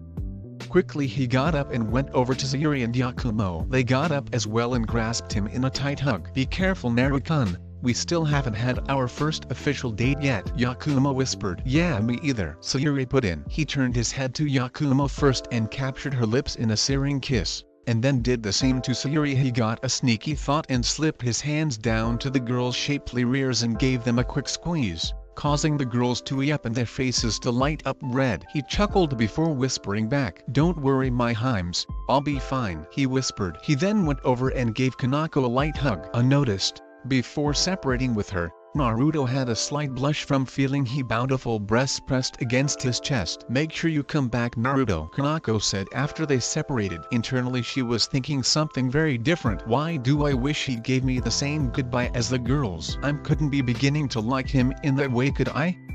she asked herself as she saw him grin lightly at her, and felt herself develop a light blush. "Don't worry, sensei, I'll be fine," he declared boldly. With that he turned and dashed away through the treetops. At this point Tarzuna came back just in time to see him dash away. "Where's he going?" The three looked at each other with sheepish grins before turning to him. Kanako was the one to speak.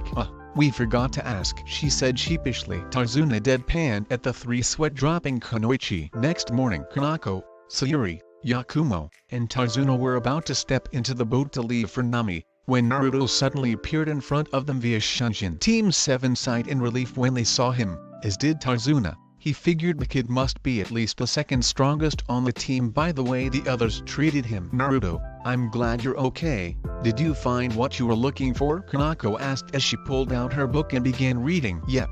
Now let's get to it, shall we?" he said jovially as he stepped into the boat. The others quickly followed suit. The crisp early morning sea air blew in the faces of Team 7 in the bow of the boat, even as the mist swirled about them, obscuring everything from sight. Team 7 was as far from Tarzuna as possible. They needed to make a game plan. "Okay, Kanako-sensei, I think we can all agree Zabuza is going to attack us on our way to Tarzuna's house, so what's our game plan?" Naruto asked. "Well, Zabuza is an elite ninja, a member of the 7 swordsmen. What's more, he knows it, and that is his weakness." Kanako started. "We will do what you did in the Genin test," Kanako told them. Naruto grinned as he realized the plan, as did Sayuri and Yakumo. "Use the fact he won't expect us to be skilled. He's expecting whimpering genin who will cower in fear at his killing intent alone, so when he's met with a genin who it doesn't even faze, it will rattle him," Sayuri exclaimed excitedly. "So I guess Naruto gets to test out his kenjutsu after all," Yakumo said. "No," Naruto began, getting surprised looks from them. "I want to try and disarm him of his Kubikira Boho. That's sure to get him riled," Naruto said with a grin. "But we want him rattled, not riled, Naruto-kun." Kanako's sweat dropped. Sure, let's go with that," Naruto said with a nervous chuckle. "You're going to poke the bear, aren't you, Naruto-kun?" Yakumo deadpanned. "Oh, big time," he chuckled, making the rest sweat drop at his casual plan to infuriate an A-rank nuke Nien. Later, path to Tarzuna's house. The group of 4 shinobi and 1 bridge builder were walking towards Tarzuna's house when Naruto sensed something in the bushes. He threw a kunai out of nowhere and it sailed through the air with a whistle. Naruto created a clone to go check it out. It came back with a white rabbit that looked terrified, but seemed to calm down pretty fast when the clone began to pet it. "Looks like he's making his move," Naruto stated in a serious manner. Tarzuna looked confused until Yakumo spoke. "Yeah, white fur, and taking so well to being petted. That rabbit is for substitutions," Yakumo concluded. They all heard a large object moving through the air. "Down!" Kanako screamed. Everyone except Naruto ducked. He simply glanced at the object approaching and waited to the last second, then shot his hand out and caught it. The object was a very long Zanbato, almost 7 inches longer than he was tall when you include the handle. Naruto looked passively into the mist, pretending to not care, while inside he was very nervous. Despite the fact he showed extreme confidence, he knew he didn't have the experience Zabuza had, which is why he wanted to take Kubikira Boho out of play. Thank God. Apparently Zabuza wanted to make an entrance. Suddenly there was a man standing in front of the group. He was a tall and noticeably muscular man with pale skin, short spiky black hair, brown eyes. He wore bandages like a mask over his lower face. He wore no shirt and had a strap across his chest that also looped around his neck, presumably to carry the very sword Naruto now held. He was also wearing baggy pants with the stripe pattern typical of Karigakure and wrist warmers extending up to his elbows, with matching leg warmers. Hate Kanako, the copy Kunoichi. No wonder the Demon Brothers failed. It's an honor facing you. As for you, boy, I will admit I was impressed with you catching my blade, but you'd do well to give it back now. Zabuza growled out first to Kanako, then to Naruto. Naruto looked at him and smirked. Momoki Zabuza, the demon of Kiri, former 7 swordsman of Kiri, and A-rank nuke nin, according to my bingo book. For your information, it was I who took down the Demon Brothers. They deserved it for such a pathetic genjutsu. My Bachan would have given them a lecture about it before interrogating them had she been there, Naruto stated. As for Kubikara Boho, I think it's fine right here. He finished with a smirk. Zabuza looked furious at this. The nerve of this brat. How dare you, brat? I'll teach you. Calling brats like you and those girls ninja is an insult to the title. When you've hovered between life and death so many times that it doesn't faze you, you may be called a ninja. When you become so deadly that your profile has been entered into my bingo book, then you may have earned the title ninja. Until then, you are nothing but brats playing at being ninja. He growled. He then jumped back to the water, and did a particular hand sign, unknown to him. 3 ninja had Sharingan activated to copy it. Kirigakure no Jutsu. 5. He called loudly. Mist gathered rapidly and condensed to the point it was nearly impossible to see a few feet in front of you, unless you had the Sharingan, and 3 people did. Yakumo settled for simply using chakra to enhance her senses. Zabuza let loose his killing intent, making Tarzuna terrified, but the genin didn't even flinch. Unknown to him, the blonde had trouble not laughing. Then Zabuza's disembodied voice spoke from the mist. 8 points: larynx, lungs, spine, liver, jugular, subclavian artery, kidneys, heart. Which should I use to kill you? He asked, dosing his words with Ki. Naruto couldn't take it anymore. He burst out laughing. Haha, I'm sorry, but do you honestly call this killing intent? Although I suppose it's no surprise yours doesn't match Bachan's. Naruto laughed. Zabuza was now more angry than ever. Before he could do anything, Naruto made a hand sign before letting loose a huge gust of wind. Futen, Daitapa.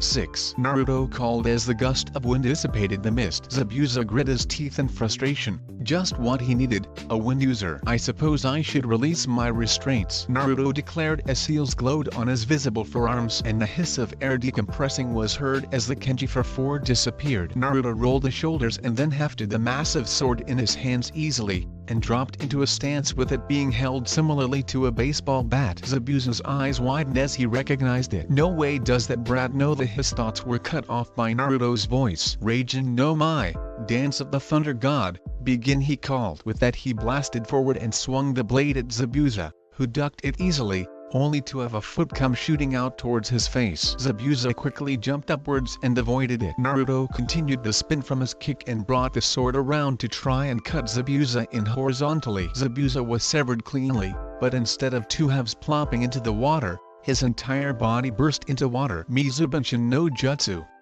7. Naruto growled. A kunai then pierced the back of his skull. There was silence for a second until Zabuza's voice spoke from behind him. You surprised me, brat, but I win, he declared. Naruto didn't say anything. Then a second later he burst into water. What? How was I fighting Hotake? Zabuza wondered out loud. No, you weren't. Naruto spoke from behind him before he was beheaded and fell into water. It's useless using these on me. I can tell when they are clones. Naruto spoke, spinning around and stopping the kunai Zabuza had just tried to swipe at him. But apparently you can't, Naruto said with a grin as he fell into water. It was then Zabuza heard 2 voices speak behind him, both the same. Futen, Renkuten, Naruto declared as he shot out a massive bullet of air. Katen, Gokkaku no Jutsu.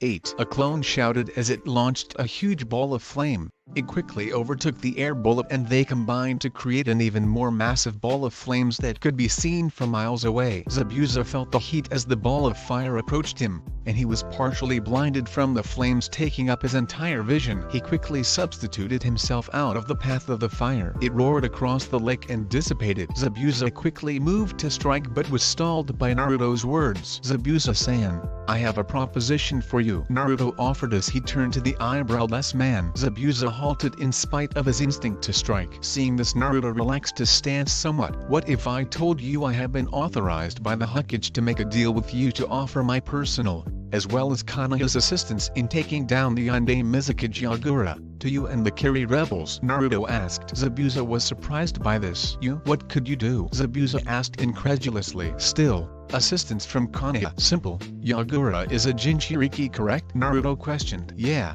he is the Jinchuriki of the Sanbi no Kyoto game. He has complete control of it too. It's why they can't beat him." "What could Konoha offer?" Zabuza asked. "This," Naruto said simply as he flashed through a couple hand seals, ending by clasping his hands in a prayer-like manner. "Mokyuten Haijutsu, Jikai Koten 9. He declared as trees began to grow on the bank of the lake. Zabuza was left gaping at the display of wood release. "First of all, could you have your associate Haku join us?" Naruto said. This time Zabuza looked angry. "So those backstabbers told you about Haku, did they? I always knew I'd regret letting them come with me. They were always willing to sell out if it paid good enough for them, and they didn't care about the rebellion," Zabuza ranted. He then turned towards the woods. "Haku, you can come out now," he called loudly. A second person appeared next to Zabuza. The person had long black hair tied up in a bun in the back with a white bun holder, with two long bangs framing the face that was covered by a hunter nin mask. They wore a light brown turtleneck with gray trousers. Over this they also wore light brown platoon sandals with straps in the same color as their kimono and nail polish on their fingernails and toenails in matching blue-green color. "Interesting. He possesses the wood release. What is this about, Zabuza-sama?" they asked. "This is about Konoha helping the Kiri rebels," Naruto told Haku. Underneath the mask, Haku's face showed shock. "Really? Why would Konoha wish to help the rebels instead of the Mizukage?" Haku asked suspiciously. "Yes, I'd like to know as well. And why isn't your sensei handling this?" Zabuza put in. Kanako stepped forward and cleared her throat. "I am not handling this for a few reasons. First is this entire offer was Naruto's idea. As soon as the Demon Brothers told us you were involved, he came up with a solution to avoid conflict and gain Konoha a valuable ally." She began to explain, getting understanding nods from the Kiri nin. "Second, the entire plan hinges on Naruto's abilities, therefore it is only right he gets to make the deal. Finally, this entire C-rank mission is essentially a test for Naruto, so again it's fitting he does the talking," Kanako explained. Zabuza raised an eyebrow at the last one, but nodded all the same. He agreed. "It still doesn't answer why you'd help us and not Yagura," Zabuza says, now slightly suspicious once more. This time it was Naruto who answered. "Sandaime Jiji would never lie with a man who would slaughter people who have served him faithfully for years, just because they were different. Besides, Konoha recognizes bloodlines as just another tool to help a ninja better protect their village," Naruto explained passionately. Zabuza and Haku were taken aback by how passionately he spoke about it. They decided they could trust them, so it was time to get down to hearing the offer. "Okay, so explain this offer," Zabuza replied. "My offer is simple. Gato will surely betray you when it comes time to pay up. It's how people like him are. Besides, this job will only get you money that might help the rebellion. However, if you accept this offer," he started, making sure he had the Kirinin's attention, "I've been authorized to guarantee you and the rebels the help of Team 7, as well as the help of my Bon-chan, as well as Sayuri-chan's Kosan, and an Anbu-level ninja who can also use Mokyuten," Naruto explained. Zabuza's eyes shot wide at that. The money he would get from Gato wouldn't even cover hiring an A-rank ninja for the rebellion, let alone an Anbu and Sharingan no Kanako. However, he still had some qualms. "I have a few questions I want answered before I agree," he said. "Naturally, you wouldn't want to agree rashly," Naruto replied with an amused tone. "First, is the Anbu another Senju? Second, who is your grandmother that she would matter in the equation? The same goes to the girl's mother," Zabuza asked in his gruff tone. "The Anbu is no Senju. He's simply a victim of the criminal Orochimaru's experiments. As for the second and third things, well, it matters a lot, because I know you have heard of them," Naruto answered with a chuckle. "Sayuri's Kage-chan, is the Aoi Hono no Ujo, Uchiha Makoto is for my Bachan, well she is the Sakaku no Megami, Senju Koharu. Naruto answered. Zabuza's and Haku's eyes widened at those names, taking note in the change in Koharu's name. Koharu was almost a Kage-level nin, meaning Kage of one of the 5 great nations, and Makoto was a Sannin-level nin. Those along with the Anbu and Kanako were a huge shift in the favor of the bloodline rebels. Now Zabuza knew what he meant when the boy said his Ki was nothing to his Bachans. His grandmother was fucking Kage-level nin. What does Konoha want in return? Zabuza asked suspiciously. We want a complete alliance with Kiri once the rebels have won and taken over Kirigakure. Naruto replied. Zabuza's eyes widened at this once more. A full alliance favored Kiri at this time more than Konoha. At first he thought it was too good to be true, but then he thought more. Konoha had always liked peace. On top of that, in the future Kiri would be a valuable ally. Alright Gaki, so what's the plan? Zabuza asked. If I might make a suggestion, Kanako put in. I think it would be prudent to gather info on Gato before we take him out. For that I will suggest you fake being injured from your fight with us. You could attack the bridge a week from now. I'd suggest also having Haku meet discreetly with us as well. This could be disguised as gathering healing herbs for you. Kanako suggested. Her team were impressed with her forward thinking, as was the Kiri ninjas. That week gave them time to plan their route to Kiri as well as give the 3 in the village time to prepare to depart as well. Very well, it seems we have an agreement. Haku will meet the Gaki in a clearing near the bridge builder's house in 4 days. We'll exchange the information we gathered. Zabuza replied as he held out his hand to a Naruto. Naruto shook it with a grin. He then unsealed Kubikira Boho from the seal it had been in on his wrist. Holding the handle out to Zabuza in a clear gesture he was giving him his blade back. Zabuza took the handle and his brow furrowed. He held the blade for a few seconds as he looked at it. Then he let out a chuckle. Haha, that's a surprise. He chuckled. What's a surprise? Naruto asked in confusion. Zabuza chuckled once more. It would seem the battle at the bridge will be the last time I wield Kubikira Boho. Zabuza answered, gaining confused looks from most while Haku's eyes widened as he realized what his master meant. What do you mean Zabuza-san? Yakumo asked, speaking for the first time during this exchange. Well, for that I must explain something. You see the 7 swords of the mist, being the following: Mwabari, the long sword; Hiramkare, the twin sword; Kabutowari, the blunt sword; Shibuki, the blast sword; Kiba, the thunder swords; Samihata, the great sword; and finally Kubikira Boho, the sever sword. Zabuza listed. All of these swords hold a slight sentience, with the last 3 having the greatest. This sentience is how the new swordsmen are chosen. The sword chooses the swordsman. Zabuza explained. The Konoha team was beginning to understand. When you caught Kubikira Boho, it sensed you were the one meant to wield it next. The connection I have with it is dwindling. Soon it will be transferred to you. I've been sensing it for a while now, that Kubikira Boho was slowly losing the connection with me. It was only a matter of time until it found a new swordsman. Zabuza finished. Team 7 was left gaping at the news. While Naruto was excited he would be able to wield Kubikira Boho, he couldn't help but feel a little guilty that he was taking Zabuza's blade. Don't worry about it Gaki, I've wielded it proudly, but it's no longer mine to wield. Zabuza told him. Zabuza-sama, I think it would be prudent to leave now. Haku put in. Yeah, you're right. See you Gaki, female Gakis, Kanako. Zabuza says. Then he and Haku shunshined away. Alright team, let's get to Tarzuna's. Kanako ordered. The genin nodded as they got into formation once more. Chapter 6, Eyes of the Fallen, Intel, and Battle of the Bridge. Raijin vs. Raijin. Tarzuna's house. Team 7 walked towards the house near the shore. Tarzuna was in the middle of the formation, and his spirits were higher than ever. Not only did he get home safely, but the biggest threat Gato had to him, Momoki Zabuza, was now working with them. All Gato had besides that was some thugs and wannabe samurai, and any nuke nin he hired between now and next week wouldn't be as strong as him. As they reached the door, Tarzuna knocked loudly. Tsunami, it's me. I'm back with the Konoha ninja. He called loudly. There was a sound of rushing footsteps and then the door was yanked open. Standing there was a beautiful raven blue-haired woman who wore a pink blouse and a skirt. Oh to-san, thank Kami, she exclaimed as she threw her arms around Tarzuna's shoulders in a hug. After they broke apart she went and gave each of the Konoha ninja a light hug, last of all being Naruto. She slightly blushed as she felt the boy's defined muscles. Thank you Konoha ninja.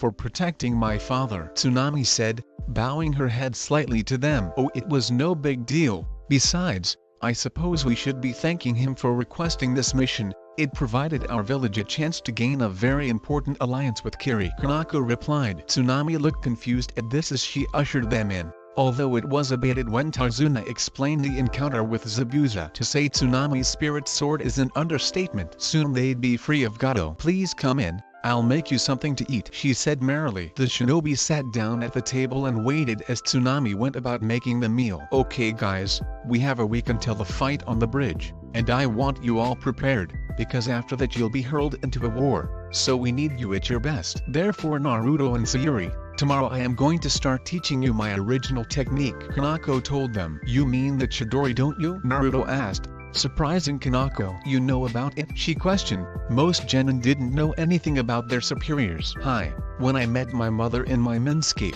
she told me a lot about my father, especially his team. She mentioned the technique you made that was a compromise since you couldn't finish the Rasengan," Naruto replied. "Yes, that's right. I'm afraid while Yakumo-chan has the right affinity, she doesn't have the Sharingan, and it is needed to use the Chidori," Kanako explained. Naruto looked pensive at this. He knew there was a way to make it so Yakumo could use the Chidori. He had toyed with the notion for a while, but now he found a situation that made his mind up. It was time to make Yakumo and Uchiha. There was actually a way she could learn it, as well as use it. I've been debating whether to offer her this for a while. This just made up my mind," Naruto stated. Kanako looked surprised at this. There was a way to use it without the Sharingan? She misunderstood his meaning. Sayuri, however, understood perfectly. "So you are going to use the ritual once more? I suppose you have the eyes?" Sayuri asked him. Naruto nodded. "Whose?" she asked, not giving the others a hint of what she meant, but Naruto did. "My Oji-san's," Naruto answered. Sayuri's eyes widened when she heard that. "You mean?" She trailed off, the question clear. "Yes, my great-uncle Izuna," Naruto answered. By now Kanako was beginning to get the picture,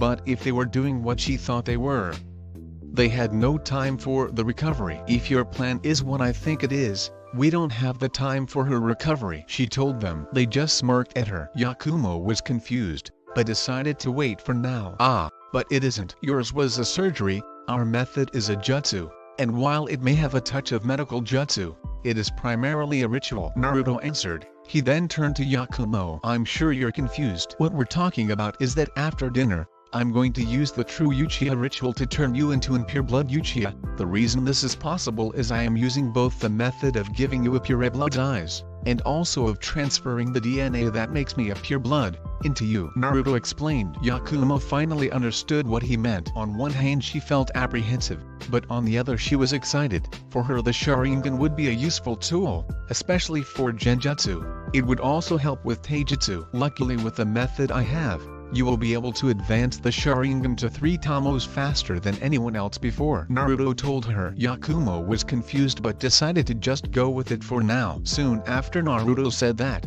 Tsunami came back with a simple meal of rice and fish with some vegetables. They ate fast and then went upstairs to do the ritual in the room they were provided. Team 7's room. Yakumo was lying down on the only bed in the room as Naruto sat beside her in a chair. Kanako and Sayuri stood off to the side to watch. Sitting on the nightstand was a medical jar with preserving fluids in it, and inside the fluid floated 2 eyes with onyx-colored irises. The eyes of Uchiha Izuna. Naruto put on a rubber glove before opening the container and gently taking the eye. He then guided his hand holding the eye between his thumb and index finger, to hover above Yakumo's own. He then flipped through some one-hand seals. He finally stopped on a half-tiger seal. Uchiha Haijutsu. Shishinkei Maji no Jutsu. 1. He called softly as a blue light encompassed the eye and then connected it to Yakumo's eye. Yakumo felt a sort of itching feeling as the eyes merged and became on. She squeezed it shut to stop from itching it. A few seconds later the light stopped. Naruto repeated the process with the other eye. Yakumo was about to open her eyes but Naruto's voice stopped her. "No, don't open them until I complete the second half. The eyes need the body to back them up, so first your body needs to be altered," he warned. Yakumo gave a nod of understanding with her eyes closed. Naruto created a sealless cage Benshin. "I'm most likely going to pass out after this. You know what to do if I do," he told the clone. Sayuri and Kanako as well as Yakumo looked worried when he said he would pass out, but he abated their concerns. "Don't worry, It's just a fact of the chakra I've used today as well as the blood this will cost and the chakra the two jutsu combined take, the strain of losing that much blood, and then having it rapidly regenerated by the technique are what makes it so you can't use it very many times. Naruto explained with that he created a gash on his arm as he did Yakumo's. Then he flipped through some hand seals, ending on the snake hand seal. Uchiha Jutsu, Keto Magi no Jutsu. 2. He said as his right hand glowed blue. He quickly swiped it across his wound, and then Yakumo's, creating a line of chakra between them as you could see the red liquid moving through it. It lasted for around 5 minutes before dissipating. Naruto swayed for a second as if he would collapse, but he discovered the Kiwabi's chakra had healed him enough to remain conscious. He quickly punched the cage punch to recover the chakra from him. He then took out a couple food pills to replenish his chakra. He let out a sigh of relief. Then he looked at Yakumo closely as he wanted to ensure everything went well. Alright Yaku-chan, you can't open your eyes now, Naruto told her. Slowly Yakumo opened her eyes, revealing the change. Before her eyes had been beautiful, oval-shaped and a honey brown color with a black pupil. Now they were completely stunning and enchanting in Naruto's opinion. They were now round like all Uchiha's eyes, but the color of the eyes were a very dark chocolatey brown, almost black, with the pupil being pitch black. Yakumo was getting self-conscious as he stared into her eyes, afraid something went wrong, or worse, he didn't like her eyes anymore. What's WR wrong? Do you not L like them? She asked worriedly. Naruto simply gaped at her for a second, then he gave her a gentle and warm smile. He suddenly leaned forward and captured her lips in a deep kiss as his hands stroked her hair gently. He licked her bottom lip, asking for entrance. On instinct she opened her mouth and his tongue invaded her mouth as it explored it gently, wrapping around her own tongue. Yakumo moaned into the kiss involuntarily. Finally he pulled away slowly, both slightly panting. A thin line of saliva connected their lips before it broke. Naruto's right hand gently cupped her cheek as his left stroked her hair. Yakumo had a massive blush on her face as he stared lovingly into her eyes. Your eyes are even more perfect than ever now, and don't let anyone say different, he told her. They heard a cough and looked over to the other two. Kanako, being the one to cough, had a generous blush on her face as she looked embarrassed. Sayuri was pouting slightly, but also looked sort of aroused. If you're done, weren't you going to help her level her Sharingan up to 3 Tamo? Kanako asked. Naruto scratched the back of his head sheepishly. Oh yeah, hold on a second, he said as his Sharingan blazed to life, 3 Tamos spinning furiously. Then it twisted and took a new form. The Tamo combined and went to the out edge. Now there was a large red circle with 3 triangle points on the edge. Naruto, is that the Mangekyo? When did you awaken it? Kanako asked. Yes, it's the Mangekyo, and it awakened when I went off on my own last night. I, like you, realized we needed every advantage we could get going into a war, so I had a clone use the genjutsu I used on you during our genin test, on myself for a much more extended time. It forced the Mangekyo to awaken.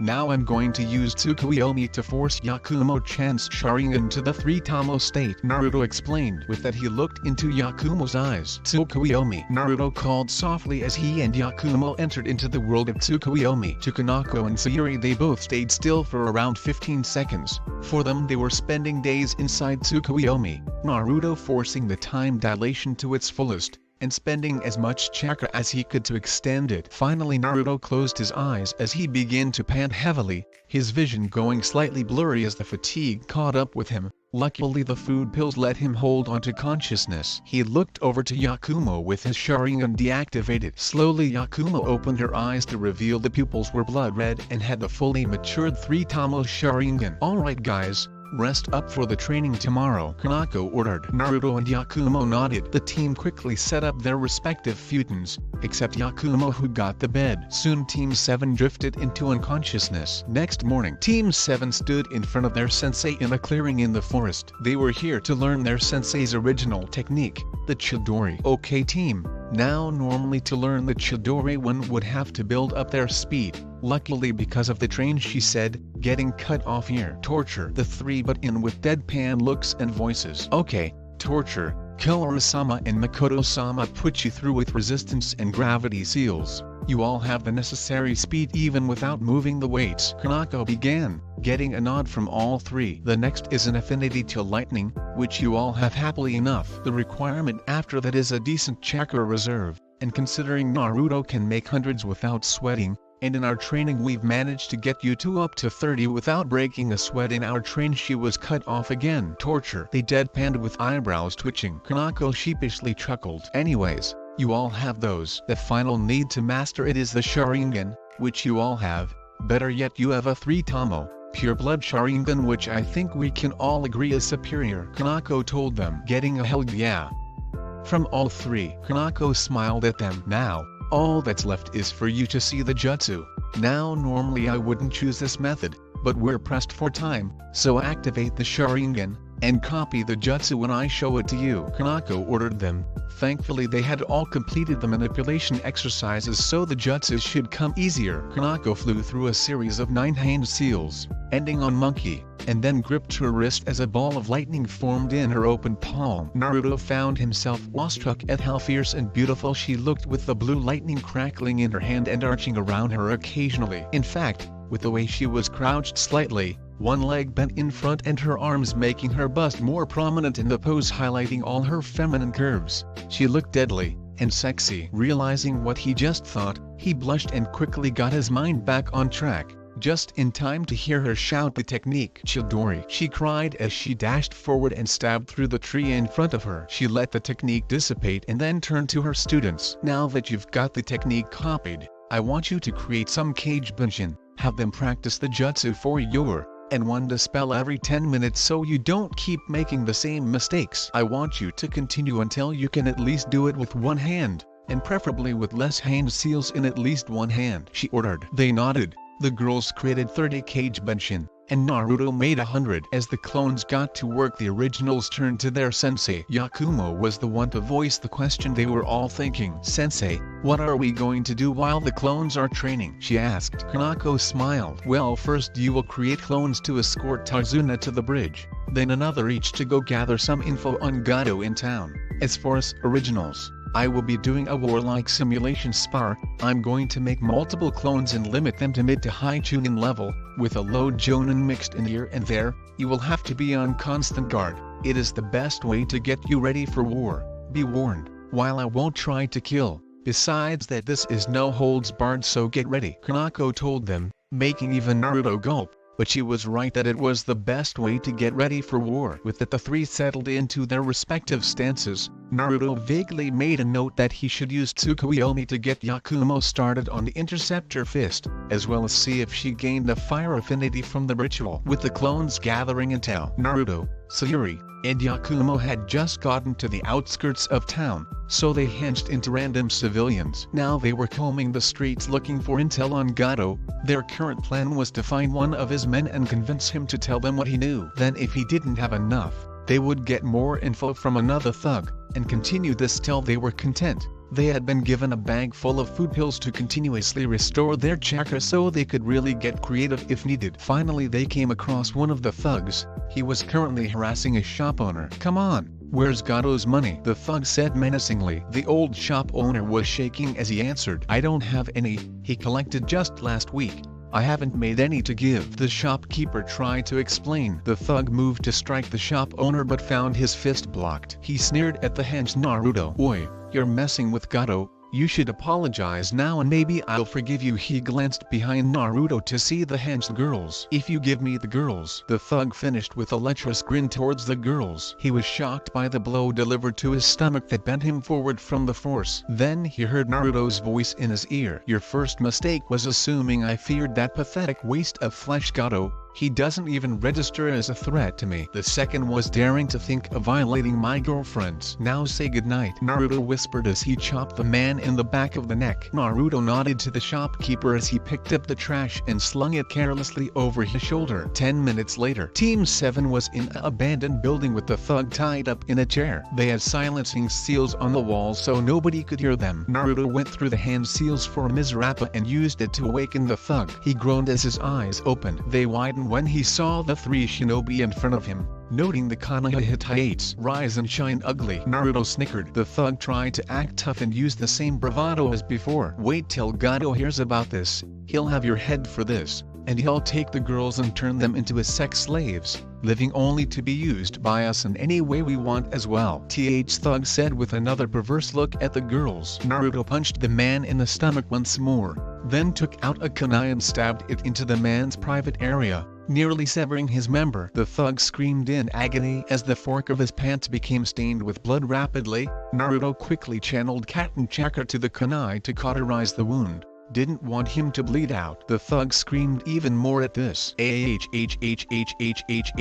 What the fuck, you crazy bastard? The thug screamed in agony. Guess you won't be having the ability to enjoy that now, will you? Of course the whole Gato having my head thing is likely to be reversed. It will be us that have his head. Naruto said to the thug. Now you can make this easy and talk now, or you can do it after I torture you in ways that make that look tame. Your choice. Naruto said viciously. Screw you, I'm not telling you anything. The thug replied. Oh, but you are. Tsukuyomi. Naruto replied. World of Tsukuyomi. The thug appeared tied to a cross in the red and black world. Naruto was in front of him. This is the world of Tsukuyomi. We will be in here for 72 hours. And here I control everything, space and time, and here I am God. Naruto said as a tato appeared in his hand and he created a few clones. They took turns stabbing the man over and over for what seemed like hours. Finally it stopped and the thug was healed. Very good. Now there is only 71 hours, 59 minutes, and 57 seconds left. Naruto stated. The thug's eyes widened in horror. That was only 3 seconds. Okay, I'll talk. What do you want to know? The thug asked in panic. Good, we'll speak in the real world so my teammates can ask as well. Real world. Alright, where is Gato? Naruto asked as soon as they were outside Tsukuyomi. He is in a compound a few miles west of here. It's where he keeps everything, the women, the money. The thug told him. Naruto nodded. Next was Sayuri. How many men does he have? And has he hired any ninja besides Zabuza and the hunter Nin? She asked. He has just under 200 guys like me. The highest up are Zori and Waraiji. As for ninja, I heard he hired a few more. They should be here by the time Zabuza attacks again. The thug told them. Good, now what rank are the ninja? And what does Gato plan for Zabuza? Naruto asked. I heard it was a missing nin from AIM, a chunin from Taki, a jonin, and one missing nin from Konoha, a jonin. As for Zabuza, Gato plans to backstab him after he and the others are tired from fighting you guys, or kill all of my you if you win. The thug answered. Alright, thanks for your time. Naruto replied. With that the three turned around and began to walk out. Just before they left, Naruto tossed a kunai in his hand at the thug without looking back. There was a wet thunk as it pierced the man's skull. They had no qualms with killing people like the thug. To help them deal with this aspect of being shinobi, Kanako had first taken them to see a female rape victim of a caravan of thugs in the Konoha hospital. She was completely broken emotionally and had attempted suicide many times. Then she took them to Tendai and had Ibiki let them execute 3 of the thugs from the caravan that were taken alive. Naruto had been nauseous and withdrawn for a few days afterward, even had a few nightmares. The girls had cried and had terrible nightmares, but eventually they got over it. With that they left to go scout the compound. They would be thoroughly underwhelmed at what they found. That evening, Sayuri and Yakumo were panting as they knelt on either side of Naruto. He was putting on a brave facade. Although he was breathing hard, he stood tall and cast a defiant glare with his 3 tomos spinning at the last clone. He realized this one was different. It was at least a mid to high jonin level. Apparently Kanako-sensei was wanting them to learn the lesson of not taking anything at face value in war. If this was a real battle, they might be dead right now. He stiffened as he gained the memories from his final clone that was training. Suddenly he gained a feral grin. He created 3 clones, confusing Kanako's clone, until he and the clones began to flip through an identical 9 seals, all ending on monkey. Then they each put both hands facing backwards as lightning gathered in both hands as the chirping of birds filled the clearing. Chidori. They all began in sync. Then they all shot forward at high speeds. They converged on the clone from all sides. Renden. They yelled simultaneously, slamming the jutsu into the clone, who was too shocked at seeing his use of the jutsu to such a level. The clone dissipated and the girls began to smile as they saw they won. They heard clapping at the edge of the clearing and looked over to see their sensei there watching. Very impressive, Naruto. I didn't expect you to get the jutsu down so fast. She complimented. Naruto grinned as he straightened up, as did the girls. Yeah, well, when you use 100 clones and constantly create more to discreetly join them as they disperse, it tends to help, he explained. Besides, Sayuri and Yakumo-chan did good with it as well. Their clones managed to get it down in the right hand. He told her. Kanako smiled at the two for that accomplishment. Well, once you get it down in both hands, I will create a clone to teach each of you a few more jutsu that could come in handy. Mostly long-range mass area affecting jutsu to help, she told them. For Sayuri, I'll probably have you learn at least a low-ranked wind jutsu to augment your fire affinity. Kanako told them. She was about to turn to Yakumo, but Naruto spoke up. Actually, I wanted Yaku-chan to try something, he said as he unsealed a packet from his wrist and took out a square of paper. He handed it to Yakumo and she took it, looking confused. Chakra paper, Narukun? But we already know my affinities, don't we? She asked in confusion. Humor me, he replied. Okay, she said uncertainly. She channeled some chakra into the paper and waited for the reaction. It wrinkled up first, almost into a ball, but not quite. Then one half became damp and another burst into flames. Yakumo was left gaping. Kanako meanwhile, put two and two together. She gained the fire affinity from the ritual, didn't she? She asked. Bingo. So I'd suggest she gets started on fire manipulation right away. Take a chakra pill and create your maximum amount of clones to get started. I'll leave a few of mine to help your clones learn it faster, and if push comes to shove we'll use Tsukuyomi, he told Yakumo. Meanwhile, Kanako was slightly pouting at his taking command of Yakumo's training. Yakumo groaned. She swore her boyfriend was trying to kill her with training. Meanwhile, we're going back to the house and I'm gonna teach you the interceptor fist basic levels in Tsukuyomi, Naruto told her. With that, they left behind the specified clones, and the team headed back to the house. Yakumo grumbling all the way about stupid slave-driving boyfriends. Sayuri and Naruto were snickering at that. Back at the house, dinner time. The team and Tarzuna's family were gathered at the dinner table. The Genin and Kanako were talking about their training. Naruto noticed Tarzuna's grandson glaring at them. He ignored it for a while, but finally it got too annoying. Boy short stack, you got a problem? Naruto asked as he met the boy's gaze. Why? The boy asked. Why what? Naruto replied. Why do you try so hard? You're just gonna die. No one can beat Gato. He's too powerful. So why bother training? There's no such thing as heroes, the kid shouted at the end. Inari, Tsunami exclaimed in a scolding tone. Then they noticed the room had dropped several degrees in temperature. What did you say, you little brat? Naruto asked in an icy tone. He stood up and dragged Inari to his feet by his shirt collar. Because it sounded like you just said there was no such thing as heroes, and that means you're insulting my father, and my grandfather. My grandfather gave his life so his team and my Bachan, his wife who was pregnant with my father at the time, he was a hero because he saved their life even though he knew he wouldn't survive. My father gave his life to defeat Abiyu and save our village. He too gave his life knowing full well he wouldn't live. Our entire village view them as heroes, so for you to disrespect their sacrifice, well, you can see why it gets me a little angry, you brat, Naruto told him. Inari looked down at that, but he looked back up and continued, oh glare. So, it still doesn't mean you'll beat Gato.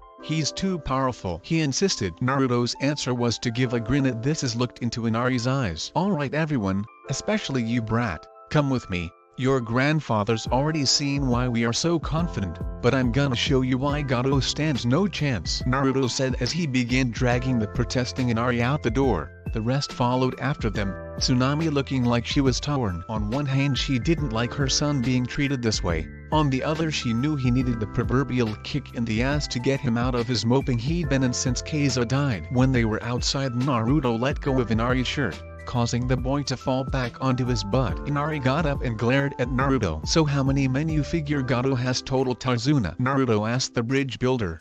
I guess a couple hundred. Why? Tarzuna asked. Naruto answered by calling out a jutsu. Taju Kage Bunshin no Jutsu.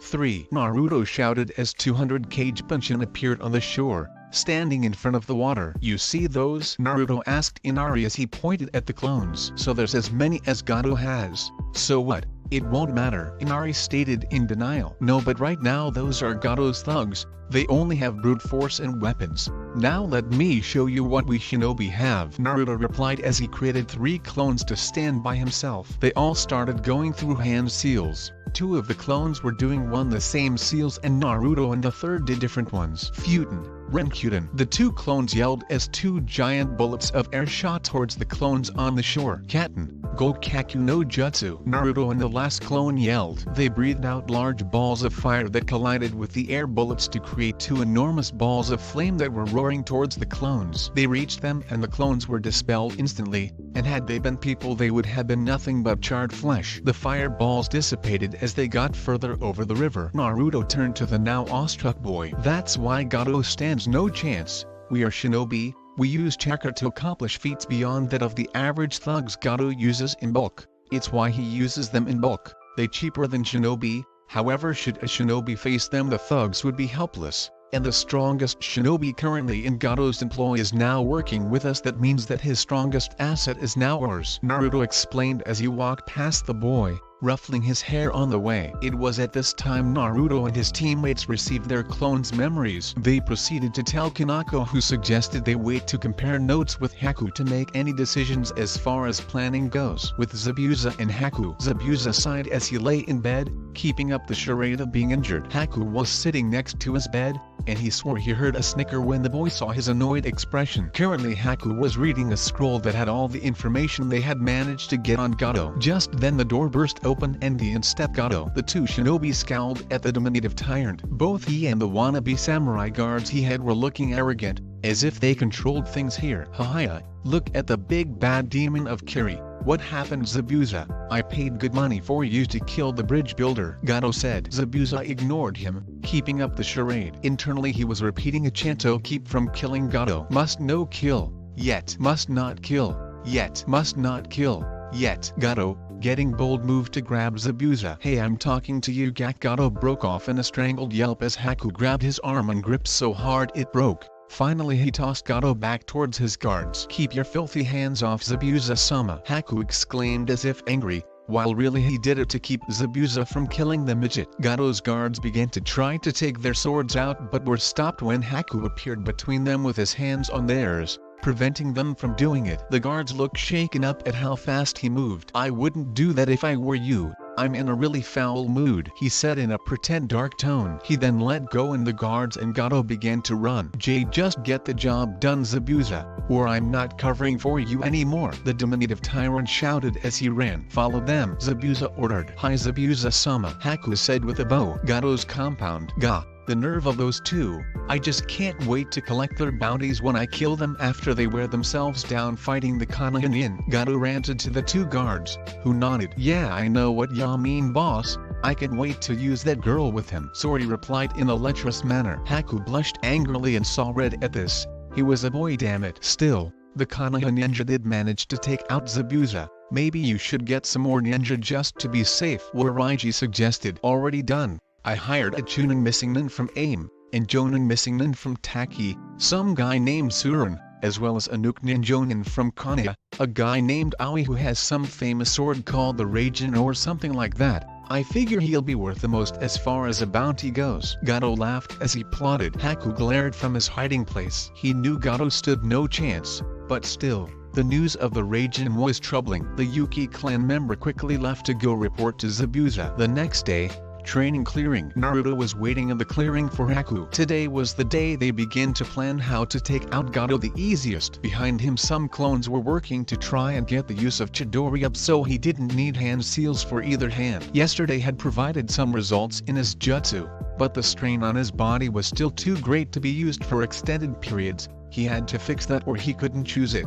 So he had upped his resistance and gravity seals to level 6. It was putting a severe strain on his body, but it was necessary for him to increase his body's strength so he could use the jutsu. Luckily Kawabi's chakra healed him faster than anyone else so he could advance his seals more than anyone, twice as fast as the girls who just upped theirs to his previous level 4 seal. At that moment he heard a rustling of the brush. Then Haku came out of the bushes dressed in a sleeveless pink kimono with his long hair untied and a black collar around his neck. He had a basket with him as well. Do you like people confusing you for a girl? Naruto asked in confusion. Haku gained a tick mark at this. No. Why? Haku replied heatedly. Then maybe you shouldn't dress like one. The whole pink kimono and black collar covering your Adam's apple, with you long hair makes you look like a girl," Naruto answered. Haku was left gaping like a fish. His clothes, that's why people thought he was a girl. He vowed right there to invest in some clothes more similar to Zabuza-sama's. Ahem, anyway, what information have you guys gathered? Naruto asked. Haku shook his head, refocusing. We found out Gato does indeed intend to betray us. He has also hired 3 missing nin, 1 from AIM, 1 from Taki, a Chunin named Kurasame from AIM, and a Jonin for Taki. The Jonin's name is Surin. The most dangerous and worrisome of the 3 is a Konoha missing nin Jonin named Aoi. The reason he's so dangerous is that he has the Raijin no Ken, Haku said, slightly worried at the end. He was shocked when Naruto began laughing. What's so funny about the enemy having a powerful tool like that? Haku asked. Naruto then calmed down and answered. The reason I find it funny is because that idiot Aoi does not have my grandfather's sword. He has a fake that was placed in the Hokage's office along with a fake scroll of sealing. The real Raijin is right here, Naruto stated as he unsealed the katana hilt from back in Konoha when he first got the mission. Haku gaped at this. The shock of seeing the Raijin in person made him ignore the first part. Wait, the Nidaime Hokage was your grandfather? Haku shouted. Naruto stuck a pinky in his ear and picked at it to try and get rid of the ringing. Yes, he was. He and my Bachan fell in love and got married in secret. After he sacrificed himself so she could escape with the rest of his team, she gave birth to my father, who was kidnapped the same night. For some reason the kidnapper was forced to leave him on the doorstep of the orphanage, where the matron gave him the name that became so feared in Iowa, Namikaze Minato, or as he is known now, Senju Minato. Naruto explained. Haku gaped at hearing that Naruto was the son of the Yondaime and grandson of the Nidaime. Anyways, that confirms what we got from one of the thugs. However, we also know that he is going to take all the men and try to take us down when we're tired from fighting, so we need to have people at the bridge, and people to go take out Gato and his men, Naruto said as he got serious. That is a good idea. I would suggest that the rest of your team handle Gato and you, me, and Zabuza-sama handle the nuke nin on the bridge, Haku suggested. Yes, that sounds like a good plan, but I get Aoi Baka. I want to mess with his head, Naruto said with a grin. Haku's sweat dropped at the childish behavior. Nevertheless, he agreed with Naruto's logic. He had the real Raijin. Aoi believed his was the real Raijin. In a fight, Naruto's would prevail and Aoi would have a psychological disadvantage due to his anger at Naruto claiming his was the real one. If I might ask, what are the differences between this and the fake? Haku asked. Oh, no problem. You see, the difference is that the fake has the blade made of lightning chakra not connected physically to the hilt in the way a normal blade is, and is in the shape of a diamond-shaped lightning bolt, and most telling, the blade is yellow, Naruto said. Then he activated his Raijin. The blade extended from the hilt just like any other blade would, except his was made of lightning chakra, and it was whitish blue.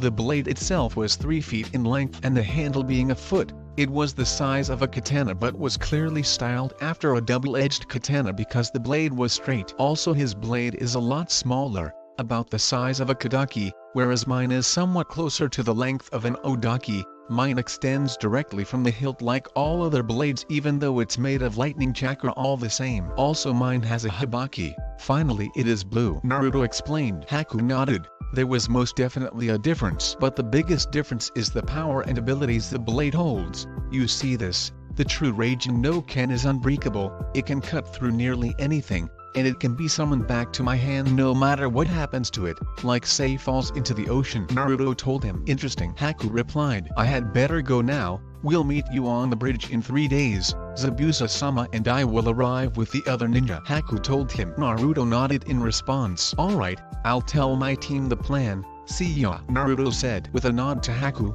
Naruto shunshin back to the house. Earlier, back at the house, Team 7 was waiting anxiously for Naruto to appear. Sayuri was sitting in the middle of the living room playing shogi. Kanako was on the couch reading her orange book. Yakuma would occasionally look over to their sensei. She wanted to ask her, but she was having trouble because she didn't want to embarrass her.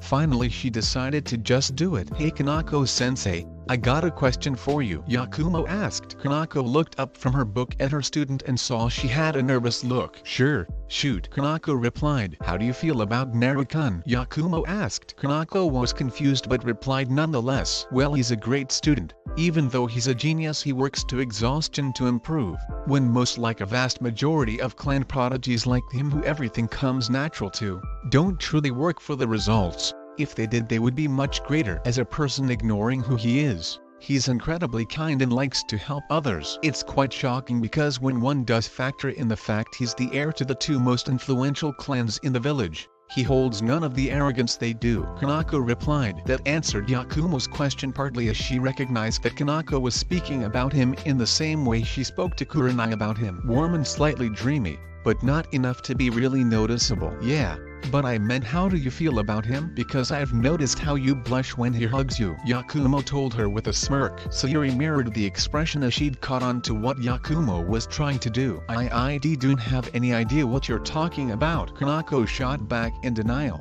Don't forget the jealous look sends us whenever Naruto-kun kisses us, Sayuri put in. Now Kanako was struggling to keep from blushing, and inside she was shocked her jealousy had shown on her face. Yeah, and those times he takes off his shirt in training and she gets a nosebleed and tries to hide it with her book, Yakumo said, her smirk turning into a Cheshire grin. Now Kanako couldn't hide her blush and she had an embarrassed look on her face. Yep, she's definitely crushing on him, Sayuri concluded. Yakumo nodded. I am not, Kanako denied. Oh please. It's obvious to any girl that's ever fallen for a boy, unless they're a fangirl. It's undeniable, you've got it bad for Naruto-kun, Sayuri told her. Kanako slumped her shoulders in defeat as she realized there was no wriggling out of it. Yes, I have a crush on him, but I can tell him, she said softly. At this the two gained confused looks. Kanako was an S-ranked kunoichi. What was the big deal about telling the guy she likes that she likes him? Why not? Yakumo asked. Because I'm almost twice his age, he'd never want me.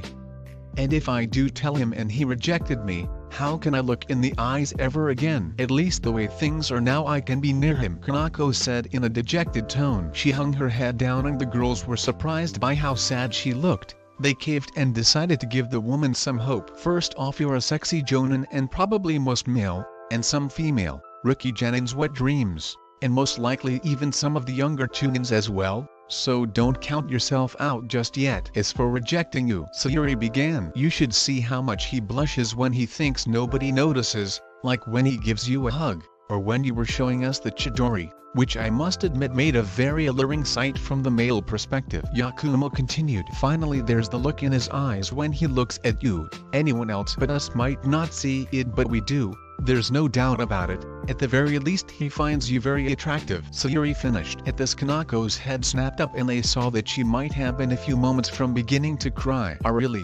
Why you think I have a chance? She asked with hope in her voice and on her face. Definitely. Sayuri grinned. Yakumo smiled as well as she nodded in agreement. The next few minutes were spent talking about the blonde genin, until suddenly a swirl of flames appeared in the middle of the room, and when they dissipated revealed said blonde with his regular foxy grin in place. Yo, sup girls, he said. Nothing much, just talking about how Kanako-sensei has a. Sayuri began only to have Kanako slap a hand over her mouth. I'm not ready to tell him yet, she hissed in Sayuri's ear, causing said girl to giggle in amusement. Kanako's may be an S-rank kunoichi, but she was just like every other girl with a crush. So Naruto, what did you find, and what's the plan? All the information checked out with theirs, but we actually know who two of the ninja are now. On top of that we know that Gato plans to come to the bridge after the fight to finish off whoever's left, so we're gonna make a preemptive strike by sending you three to deal with him at the same time me,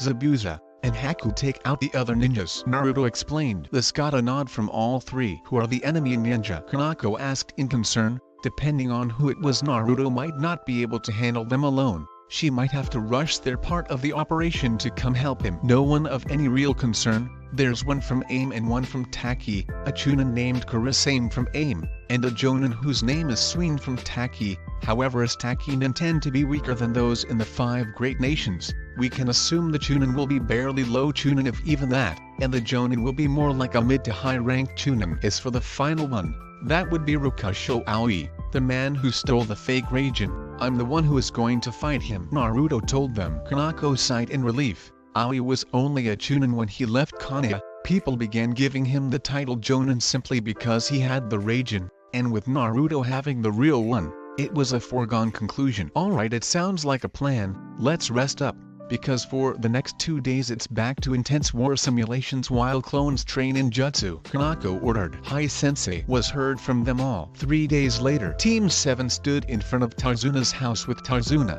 They were getting ready to leave for their respective missions. Alright, everyone leave. 5 clones her just in case. Have 2 each stay here and the rest will patrol the village and take out any thugs outside the compound. Kanako ordered. The 3 nodded. Naruto turned to his girlfriends and gave them both a deep kiss before separating. Naruto then turned to Kanako and gave her a light hug, only she had another idea. She pulled him into a tight hug with his face inadvertently in her cleavage because of the height difference. She leaned down and whispered into his ears, "Be careful please. I know you can take Aoi but don't get overconfident. I couldn't bear to lose someone close to me again," she whispered. Naruto, who was blushing furiously from being pressed into her cleavage, pulled back and nodded. "Don't worry Kanako-chan, nothing is going to happen. I'll see you later," Naruto replied just as quietly. With that he turned and he and Tarzuna began to make their way towards the bridge, while the girls went towards the compound. At the compound, Kanako and her 2 students were crouched outside south wall of the compound with each having teams of clones in all the other points of the compass. Alright, hit them hard and fast. Yakumo, you catch them in Genjutsu. Sayuri and I will take them down while they're caught, Kanako ordered. Hi Sensei, Yakumo replied. She felt out for all the guards outside the mansion's chakra signatures and upon finding them, she quickly began weaving through hand seals. Then she called out a technique Naruto had taught her. It was one of his grandfather's signature techniques, Kokwangyo no Jutsu. 4. She called out. Instantly all the thugs cried out as their hearing and sight failed. All they saw was black. Alright, meet in front of the mansion. Now go, Kanako ordered as she blasted forward to begin the slaughter. The girls and the clones all did the same. At the bridge, Naruto and Tarzuna arrived on the bridge to find it blanketed in a thick mist. Luckily there were no workers here as Tarzuna gave them the day off. Naruto quickly created 4 clones and had them erect a barrier to prevent anyone from getting to Tarzuna. Shizunjin 5. The 4 clones cried. They erected one around Tarzuna and another around themselves. "Don't touch those Tarzuna. You'll be burned to ashes if you do," Naruto warned before he began to walk forward. Once he got 15 feet out he spoke loudly. "Come out you 5, I know you're there," he said boldly. He heard laughter from the mist. Slowly it dissipated to reveal 5 figures, 2 being Haku and Zabuza, and the others being the Taki Chunin, Suin, and Aoi. "What a genin. I see you're alone. This'll be too easy," Aoi said with a cocky sneer. "Oh, I'm not alone," Naruto replied with a smirk. "What do you mean, brat? I don't see anyone else," Suin asked. Suin had long spiky hair, dark eyes, and a goatee. He wore a dark blue jacket, gray pants, sandals, and a bandana that held his hair out of his face. Suddenly Zabuza and Haku shunched over to stand next to Naruto. "Right here," Zabuza said with a sadistic grin underneath his mask. "Zabuza, you traitor," Suin shouted. "No, I am not betraying you.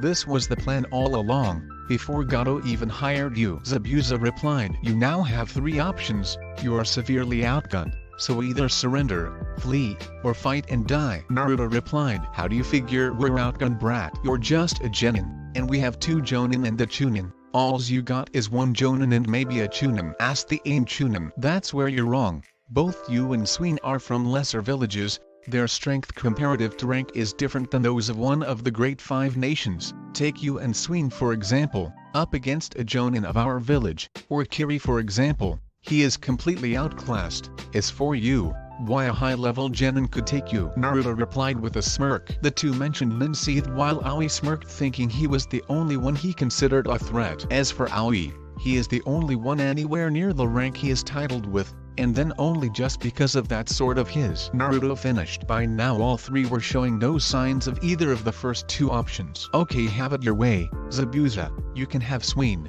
Haku, Kara same. As for me, I'll take Aoi," Naruto said. The other 2 nodded and shot off to kick their opponents towards a separate parts of the bridge that left just Naruto and Aoi. Aoi smirked as he took out the Raijin and activated its yellow blade. "Give up, brat. You're out of your league. With a raging no Ken, I'm unbeatable, Aoi declared arrogantly. He was surprised when Naruto just started to chuckle. What's so funny, brat? Aoi asked in anger. What's funny is you still believe that's actually my Gigi's raging. Naruto chuckled. For a second Aoi simply seethed at him, saying that his sword wasn't the raging. Then his exact words registered. Wait, your grandfather? Aoi asked in shock. Ah, I suppose I should introduce myself, Naruto said. With that he unsealed his own raging, although he didn't activate it. My name is Senju Naruto, grandson of the Sakaku no Megami Senju Koharu, and the Nidaime Hokage Senju Tobirama, and this is the true raging no Ken. The one you stole was a fake placed in the Hokage's office along with a fake forbidden scroll.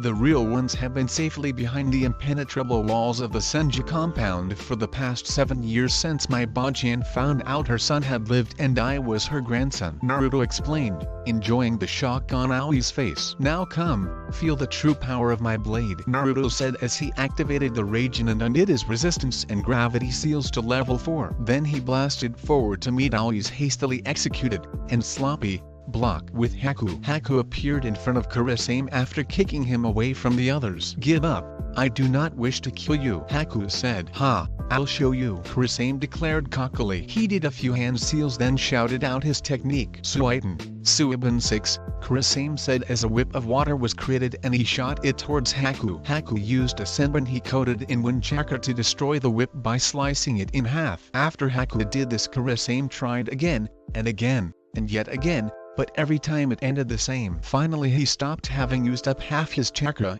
He was left panting as he glared across at Haku. Arrgghh, how are you able to do that? I'm a Chunin, damn it, he growled. It is as Naruto-san said, the minor villages such as Aim and Taki, their Chunin and Jonin tend to be weaker when compared to those of similar rank in the 5 great villages. Now, this fight is over. You see I have the advantage. For my jutsu I need water. You provided plenty, Haku said. With that he flipped through a series of one-handed seals. Senzatsu Swisho 7. Haku exclaimed. All around Kurosame thousands of needles of ice formed. He was frozen in shock, and so when the needles came at him he was completely skewered. He moved his mouth but all that came out was a gush of blood.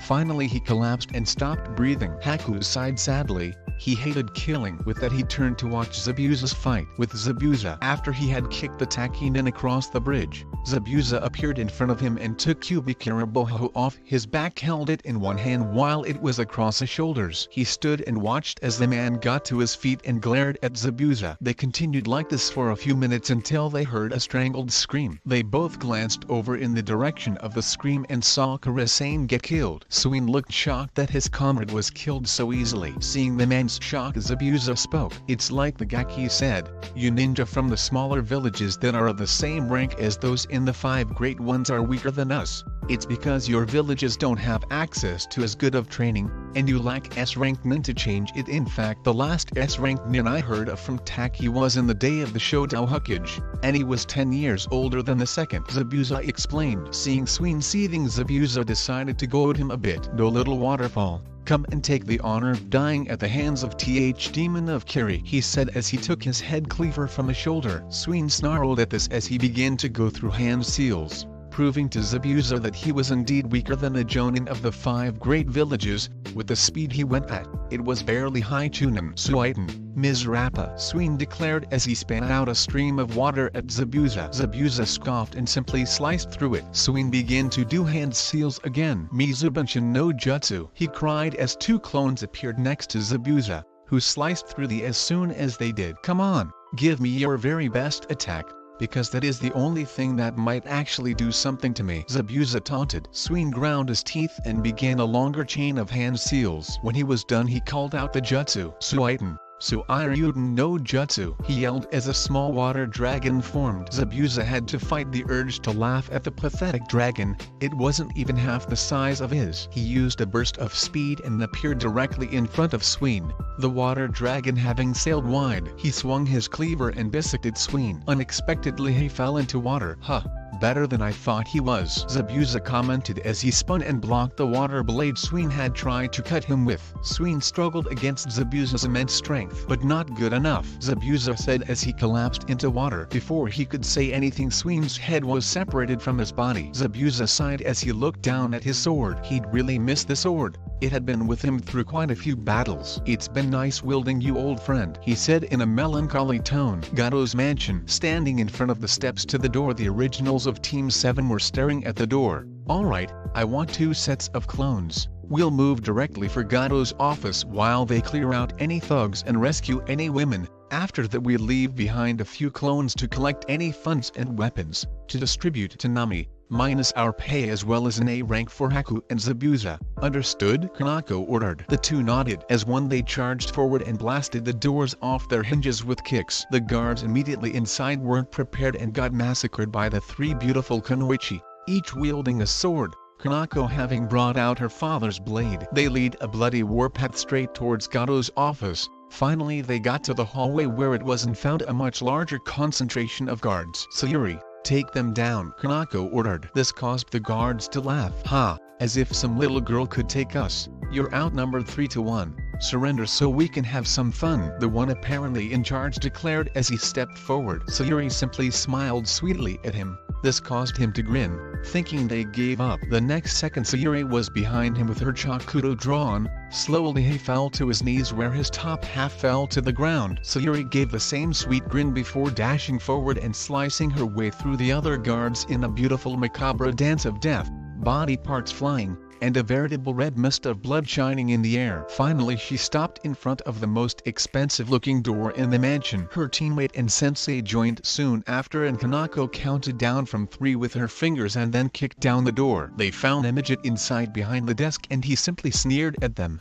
apparently not having realized all his protection was gone. "Well, 3 fine additions to my collection. I can't wait to break you in," he grinned. "Guards," he called, waiting for them to come. He waited and waited. Finally he started to realize the utter silence in the mansion and the blood-stained state of them. "Your guards aren't coming, they're all dead. We killed every single one," Kanako stated with a smirk. Gato paled, realizing what position he was in. "PPL please, I'll pay anything, money, power, lands, name it and it's yours," he squeaked in fright. "No thanks, we've no need of you alive. We can forge your signature on any documents we need to, so do me a favor and die," Kanako replied as she blurred towards him and separated his head from his shoulders. She quickly created a clone with orders to take the head to the town square and mount it on a pike. She then turned to her students and they knew that now it was time to go to the bridge. Wordlessly they created some clones and then vanished in shunshin. Back at the bridge, with Naruto. As soon as the blades connected, Aoi's began to give as slowly but surely the real issue sliced through it. Aoi quickly jumped back and Naruto let him,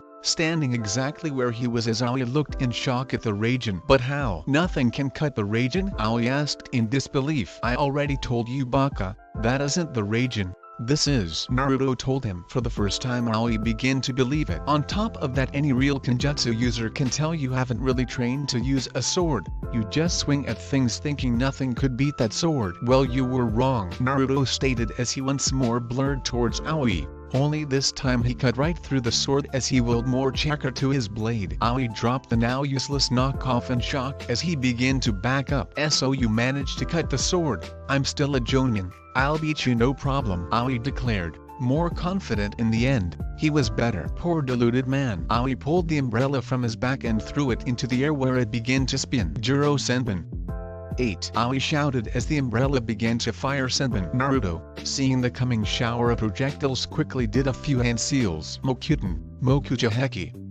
9. He called as a series of wood beams arose from the ground and interlocked in front of him. All the senbon bounced off the wood, the continuous tink of them hitting creating a sound akin to rain. Naruto waited patiently. After hearing the senbon stop, he immediately located Aoi's chakra signature and shunshin behind it. He stayed quiet as Aoi slowly approached the wood wall. As soon as Aoi was about to go around to check inside, Naruto shot forward and slammed his foot into the back of Aoi's head, making him fly forward. Aoi managed to twist in the air and begin hand seals. "Haitaimasho."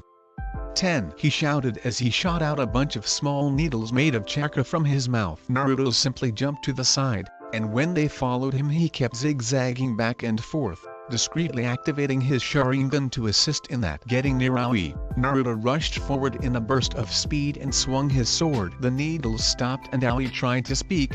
The only warning was a trickle of blood on his neck that quickly became a line all the way across before his head slit and blood gushed out as his body fell to its knees and then to the side. That wasn't much of a challenge. He was barely elite Chunin, Naruto said. It was at this point that his team arrived at the other side of the bridge. Seeing Naruto, they called out, "Naruto-kun, Naruto-kun!" All three shouted. Before he knew it, he was grabbed by all three. His face was pressed into Kanako's bust while Yakumo and Sayuri sandwiched the sides of his head between their own busts. "Oh Naruto-kun, it's good to see you're okay." Sayuri cheered. "Yeah," Yakumo agreed. "Definitely, I knew you'd beat him," Kanako declared proudly. Zabuza, who had just walked up with Haku, muttered something under his breath that sounded suspiciously like "lucky bastard." Clearing his throat, Haku made them realize there were others there. They jumped back sheepishly while Naruto gasped for breath and quickly wiped away a trickle of blood before anyone could see it. "Well, looks like that is taken care of.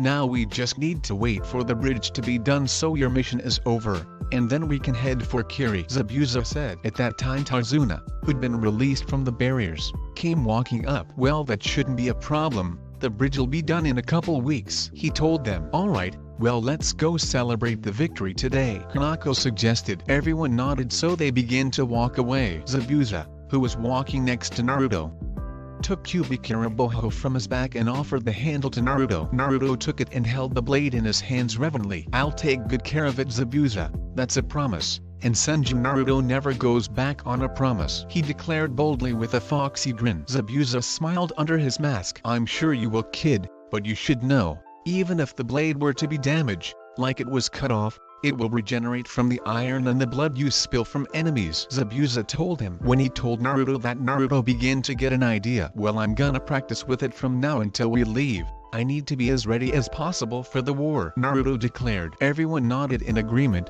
because in less than 3 weeks, they would be fighting in a war. That's the end, guys. Make sure to like and subscribe and leave a comment. This is Maelstrom signing off.